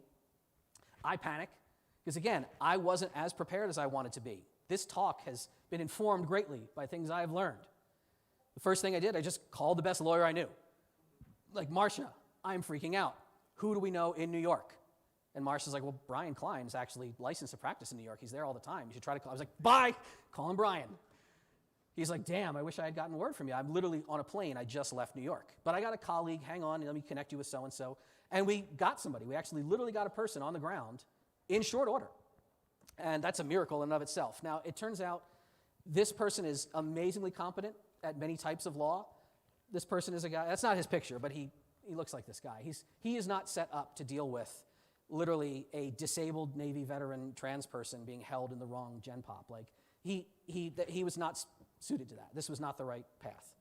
So we got to figure something else out. She's still, again, in the wrong unit, being subject to abuses every day. Like, all right, got to call Chelsea. I'm like, Chelsea, what the frig am I doing here? I need somebody in New York who knows these issues. Chelsea's like, oh, call Moira. Amazing human, already dealing with the Bureau of Prisons and lawsuits. I'm like, thank God. So now I got someone on the phone who's a civil rights lawyer, who knows exactly who to call, who knows what motions to file. We get an actual other main lead counsel involved, and we put together a team, right? This was the most stressful, horrible time. But once you get the right people in place, people we could have had in place before, if we had just kind of over dinner and drinks ever thought about this sort of thing. You never want to think about this. It helps if you think in advance, because then you get the right people who start, again, they start filing emergency petitions, saying this has to be fixed, getting judges' orders. I learned a lot real fast about how my relationship to my devices changed. You ever get off an airplane, put your phone back to regular mode, you get some missed calls. You get missed calls like this, and your stomach just drops. Yeah. Didn't realize that I could get phone calls. Didn't realize how the system works. Asynchronous communication does not work well when you have a loved one in a cage. Show of hands, who uses any kind of like call filtering? You get that like spam detected, don't answer, unknown number on your phone. Yeah, not anymore, you don't. Not with a loved one in custody. No, you pick up every damn time. You don't know who it is. Could be a lawyer's office, could be someone else. Who uses spam filtering on their email? We all use spam filtering, right? Or suspicious link detection. Not anymore, you don't. Not with a loved one on the inside. Core links is the only thing you got, and it's routinely detected as suspicious because it's all a bunch of emails from prison. So maintaining communication has been incredibly hard. Trying to figure out how to get someone commissary, how to get someone money and funds using Western Union. Their name is spelled wrong and stuff. Their dead name is in the system. Eventually, we had to start figuring out, we need medical paperwork. We need to prove her ID. Well, her ID is in her purse, and her purse is in an evidence locker. Having these paperwork already in advance would have made wonders. Instead, we've got her ex-wife running around the city, trying to go to her apartment. She's got a key to her apartment. Go to the apartment, and it looks trashed. Look through the window, and everything's destroyed. She's like, what the hell is this? And there's a master lock on the door. So now you're thinking locksmith. But no, you're thinking lawyer. First, if I was there, I probably would have just opened this damn door. I'm glad I wasn't there because we called the lawyers and they said, oh, no, that actually might be an evidence seal. That might have been the feds doing that. I'm like, isn't it supposed to be like yellow tape? She's like, no, get your brain out of TV. Sometimes it's just this nonsense. Don't go in there. Let me file more paperwork. And eventually, we finally got a judge's order to say, yes, okay, no, here's a copy of the passport. This person, put them in the woman's prison, please. And Carruthers finally moved. That was a miracle that took a week and a half of stress and abuse the likes I don't want to think about. But we protected her from other inmate violence. We couldn't protect her from staff violence, though. And mistreatment by the staff is why she's been moved again to a hospital. Not the prison infirmary. No, a civilian hospital. Do you know what it takes to be in a civilian hospital if you're a prisoner? You're near death. And that's where she's been, where she has no phone privileges. We have no idea what's happening. We don't have her or if her wife was still her wife, she could talk to the doctors. But if someone's your ex-wife, you need a medical power of attorney. Things that would take no time to have set up before your life goes crazy. Do you have loved ones who are closer than a spouse or a brother or sister to you? The person they would want you to be the one in the room talking to the doctors? If you haven't done a medical power of attorney, you will be shut out. You will not be in that conversation. This takes 5 minutes and maybe $25 to do it before it's a disaster.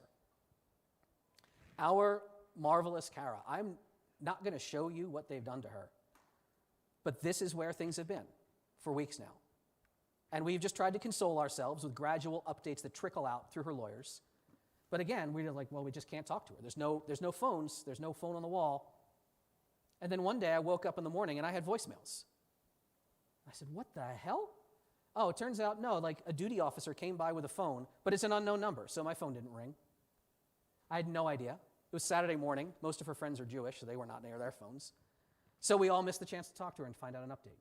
So next weekend comes around. It's like that movie, Catch Me If You Can. Everyone's like right by the phone, like they're going to call this time, right? Got up early, no calls. I went to a gun match. I was like handing my phone on shooting stages, like anybody who calls, just answer this phone. I've never given my phone to another human in years, let alone told them to answer it. But again, you get that one shot. You want to get that call. No calls. Then Sunday morning, we're all talking to each other in Signal. Has anyone heard anything? Nobody's heard anything. No calls. No, we just didn't get a call that week. Why? F you. It's the system.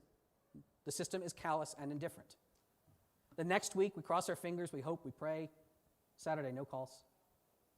Sunday, I was working at my desk, and I just happened to have my Google Voice tab open because I was like getting an MFA code or something, which you shouldn't get through text, but sorry, my bank is old. And I looked, and I'm like, that's weird. My phone's sitting right here. It's unknown. Why is that an unknown number calling me? And I get a voicemail. And my phone never rang. I'm like, what the hell? And I check my phone, I check the ringer, I'm messaging people. And as I'm messaging people, I get another call. And I get another transcript. And I am literally in tears at this point, not knowing what is wrong. And I'm panicking. I'm telling, is anyone going to answer? Tell someone else. She's going to call you next, I know. And I get another voicemail. You don't know what this feels like until you've been through it. I literally re-recorded my voicemail greeting to I was like, I have a different direct in-dial number that I don't use. And I was like, Kara, call this number. And I told her ex-wife, call this number. Eventually, she did. She got the number, she called. So we got to talk briefly that day. And talking is important. Communication is so important. If you ever have a loved one who is jammed up, communication is what keeps them alive. And the system is not set up for that. I eventually learned, tip to you, because it's a prison call, it shows up as potentially spam or something. So like Google Voice does not give you granular help here. I just have to turn this off. And now my phone is a sewer of nonsense. All of our phones are. And that's what you go through. That's what you on the outside go, and it's worth it. Kara is worth it to all of us on the outside who are pulling for her. She gave far more than this in the service for her country, and we're going to be here for her. If you want to know more about this, if you want to support Kara or talk to me more about it, I'm not up here starting to GoFundMe. Just stay in touch. You can find me online. Her story will be out there. There's one move I'll give you though, if you want to. And I know we're a little long, but we're gonna wrap it up in a few minutes here. One really special move, right? The idea of if someone you know is jammed up, and you've got a bunch of people, what they're going to try to do is like they get their call, right? So they try this person, oh, that person, they couldn't reach them. They try this person, oh, that person didn't pick up or was busy or they unknown number, didn't go through. They might try to maybe they reach person C for like a little bit. Oh, here's what happened. I'm here. I miss you. Hey, tell mom this. And they only have a few minutes, and the officer's like, hey, you got to wrap this up. You gonna make any more calls or not? Well, I got to go, but I'm going to talk to someone. All right, bang. You try someone else. Oh, you couldn't reach them. You're playing this freaking game, right? Then you're out of time. You could consider, among your trusted circle of friends, setting up TalkRoute or Ring Central or somebody's a dab hand at Asterisk. You get one canonical like emergency number. Call that number, and it rings everyone's phone. Whoever picks, my company does this for our inbound phone calls, for our support line, and whichever one of the partners picks up, we're the one on that call. And we even set it so it shows up as that number, so we save that number in our phones as like, company call. You could do that. You could save that number in all your phones and be like, holy crap, pick up now. So it rings everyone's phone, somebody gets it, and then you're all in signal like, hey, who called the emergency number? What's going on? And then everyone's spun up and talking, and you got a human. You got a human-to-human immediate connection. Or you conference other people in. Super, super critical. Talk to your lawyers. If someone is in custody just because they got arrested, maybe you can have a conference call. If someone is in prison, you cannot have three-way conference calls of any kind. They will lose their phone privileges. They'll be sent to the SHU. You will not talk to them again. Talk to your lawyers. But having that one phone number to ring all your friends in an emergency, it doesn't have to be a prison situation. It could literally be, I'm on the side of the road, my car's dead, my battery's almost dead, and you don't have time to screw around figuring out who's awake. You call the emergency number, and because you set it up as VoIP, you can make it memorable. Like, this is the one number you remember. And like everyone that's the one I'm going to call in case anything happens. I got another tip, and I'm so kind. You're being very respectful. We've gone a little over the hour, but these last couple ones, this one might be good for you. So let's say you have someone in your life, and this person is missing. We'll call them Missing Manny up at the top there. If Manny goes missing, their friends are all worried about him, right? Friends are worried about Manny. What happened to them? Do we know where they are? They should have been on that plane by now. Everyone's messaging. They're all on their phones. Manny may not have a phone, right? It may be dead. It might be taken away from them. Whatever their circumstances are, it could be lost. This is where the special lawyer comes into play. My wife and I and a few of our very critical close circle of friends have a special lawyer. They have one job. She lives overseas. She has special practice. We only talk to her for this one thing. The special lawyer has the master passwords to all of our critical friends' vaults, in their vault. In this instance, this is not for your whole group of friends. This is for your critical, trusted circle. You get established as a trusted circle. You talk to the lawyer. And what happens is like Samantha's spouse calls the lawyer and says, hey, there's been an emergency. Manny is missing. They're inexplicably absent, detained. Maybe they're in a coma. You don't know. But like we need to get into their password vault. We need to get into their critical documents. We need something from them. The lawyer says, okay, immediately sends a message out to the rest of the circle and says, the emergency protocol is being invoked. Samantha's spouse has asked me for Manny's password. There's a 72-hour pause while everyone can think about this. Chances are the rest of the circle already knows what's up, but maybe Samantha's lying. Maybe there's a divorce going on. Any one of those friends can say to the lawyer, wait one, let's figure out that something's fishy. Because immediately the cat's out of the bag the moment that Samantha makes the request. Maybe Manny's not missing. Maybe Manny's like on a beach It's like, what the hell is this bullshit? Like, you have that, but if nothing happens, if nobody objects, the lawyer releases the top master password. And you can get into the records and the critical things and all that you need. That can be a huge difference in those critical hours of dealing with the State Department or dealing with a lawyer or who knows what. This protocol applies perfectly well even if a spouse dies or both spouses die. Tara and I are almost always together. A lot of the time, I'm in the right seat of a plane that she is flying. So, like, maybe we go down together. Who knows? That's a cool way to go out, in my opinion. But people still need to, set our affairs in order. Our friends in our trusted circle can still work with the lawyer. They can make changes to social media. They can say, hey, maybe don't tweet at this guy. He did. Whatever you got to do. But there's in this instance, we have a backup. Now, you don't have to do this with a lawyer. If you're familiar with Shamir's shared secrets, you can do, it's a lot more technical lift, right? But you can have a locked archive and multiple people with distributed keys. And you can set it so that like 3 out of 5 or 6 out of 10 or whatever number of keys you need can be brought together to deconstruct that top master key and open the archive. This is something that we need to talk about. We used to not talk about death and dying, like get yourself a will. Or when it became really good at keeping people alive, but not alive, like on ventilators, we had to start talking about do not resuscitate orders, right? Advanced medical directives. That was a weird thing to talk about for years. But people, don't talk about that. Oh, Maron, give yourself the Moloik. You're going to tempt the fate. We got over that as a society. We talk about that now. We need to start having this equivalent of a discussion for our digital lives. And we don't yet. We need to start talking about how painful it is to a lot of friends to still see that old Facebook page from your dead friend from 3 years ago with that last update that's still there. And technically social media companies have ways to do that, but it's clunky. Consider these other means. Consider some of these plans and come up with a plan for these emergencies. My conclusion is very brief. I have been involved in a lot of different projects in my life. One of the most important things that I've ever gotten to be a part of was being embroiled in a prosecutorial matter at the federal level. We all learned really fast. No one knew what we were doing, but the community came together, we put the right pieces in place, and a young man's life is saved, and he's free, and he's part of our world now. This was a good result. Make no mistake, sorry to my State Department friends, getting to just gouge a thumb right in the eye of a federal prosecution was one of the most proud moments of my life. And if all of you take this kind of knowledge, and I'll give you a little checklist. If you work down this checklist, you can be the thorn in the side of an attacker, of a threat. That could be a civilian threat, a government threat. It could be any intangible thing. Horrible things can happen. But SANS is known for their top 20 and the NIST Cyber Controls top 20. I'm going to give you a top 20. We're going to bash down it real quick. Think about all of these in the context of some of the scenarios I've discussed. This is a long list, but you can take bites of it over time. Starting with something you probably aren't. I'll give you a freebie. Who here uses a password manager? Great. Those of you who aren't using it, start using one. And don't just put passwords in it. Put everything in it. Put your copies of your birth certificate, your driver's license, your will. Just shove it in there. There's notes fields.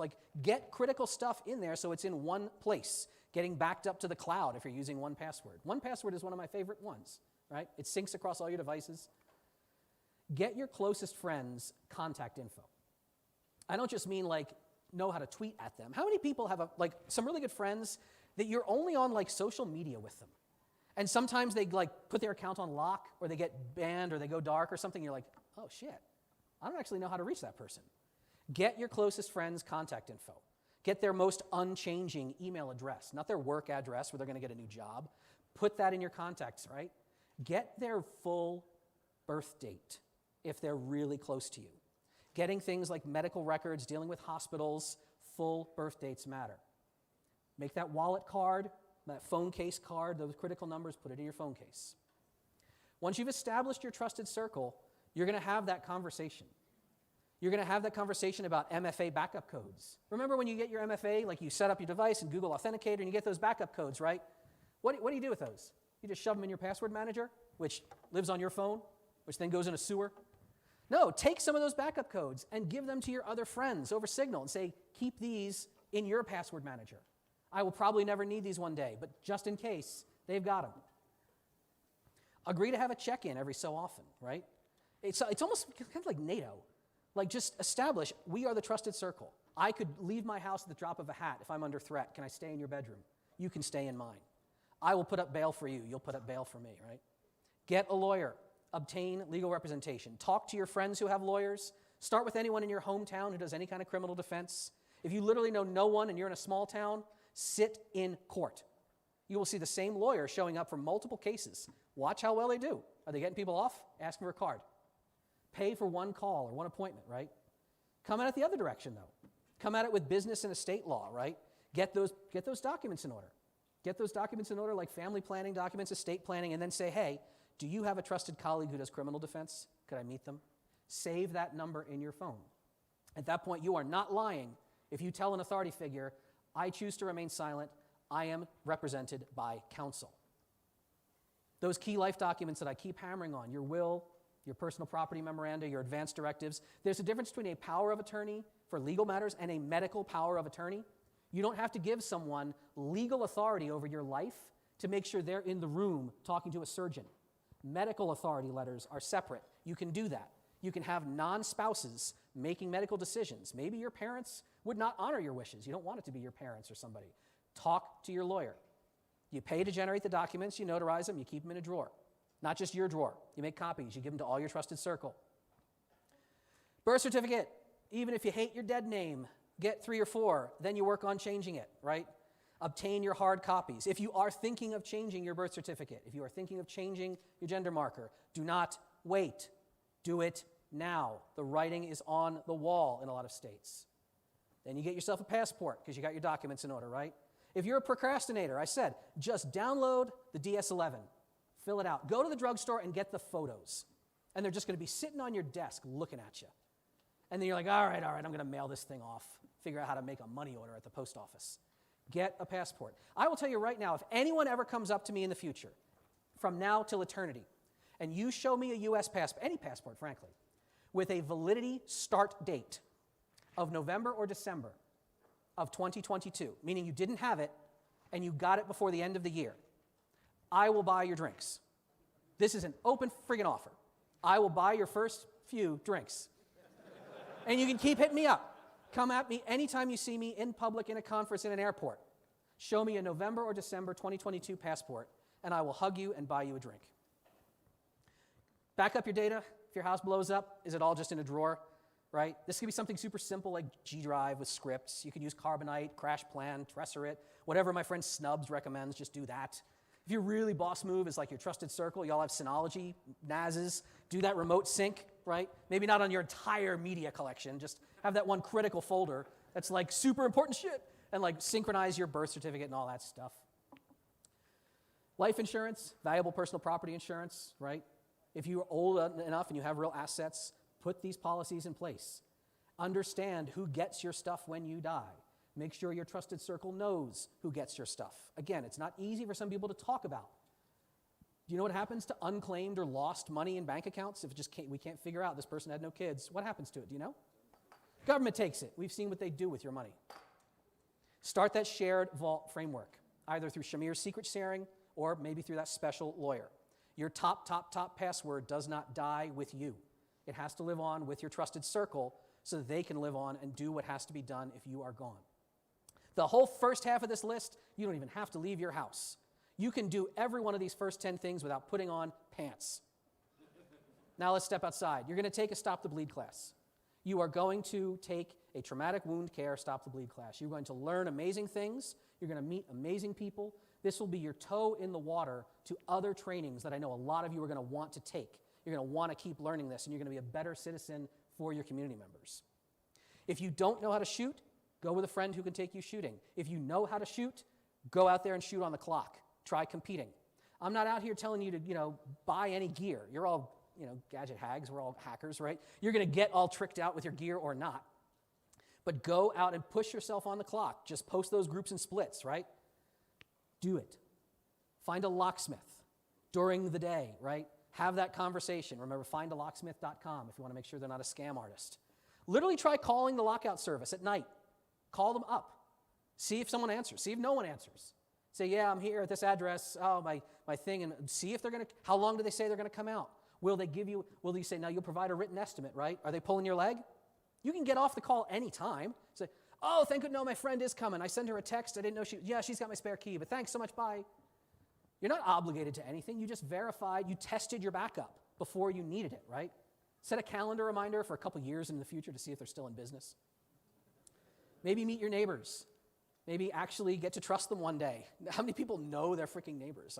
My wife thought I was the strangest person in the world that I met my actual neighbors. She's like, what are you doing? We don't do that out in the Pacific Northwest. But no, my neighbors have a key, right? My neighbors have a key. They actually have the code to our lockbox, which is, right there. Maybe you're at the point where your neighbors have a key. And you build some, now we're getting into some reach goals here, right? But like, I gave a whole talk about de-escalation training, soft skills. As my friend Bree likes to say, she's like, oh my God, hackers, y'all need therapy. Get your head right and be in a place where you can do some real good from the rest of the world when you're under stress. Again, real reach goals. You're not all going to get to the end of this list easily anytime soon. Have a go bag. It's not the go bag that some prepper website's showing you. It's literally a bag with hard copies and a flash drive with electronic copies of all these documents. Spare medical supplies, glasses. When you get a new prescription, throw your old prescription in your go bag. If your main glasses are broken, they're going to be still at least something. If you have pets, kids, maybe throw a few diapers, some cat chow in there, right? Phone charger, even if it's a crappy phone charger or a power bank, throw it in there. Maybe even run drills. My wife and I run a drill where we evac the house as if we had to leave, maybe not coming back. Pack the cats, pack the bags, pack the rifle, get in the car. That second passport, that's going to be a real reach. You do that, you're getting really into those long-term, robust goals of like real surety, real deep protections, defense in depth. At the end of that, it just gets easy, right? You divest your local police department, you abolish prisons, the simple stuff that we should get to one of these days. And the last one I'll tell you is never miss the opportunity to tell everybody in your life how much you love them and miss them and how much they matter to you and how much you will be there for them and you appreciate them, because you will probably lose the opportunity when the worst thing happens. And I encourage you to be prepared. If you start small, you start local, you start with your trusted circle, you will be astounded at what you can accomplish. If enough of us make our way through a list like this, that is what changes the world. That is what changes lives. We've heard so many times from the hacker world, right? The cavalry's not coming. It's just us. It's just us. They don't keep us safe. We keep ourselves safe. We protect us. Thank you for listening.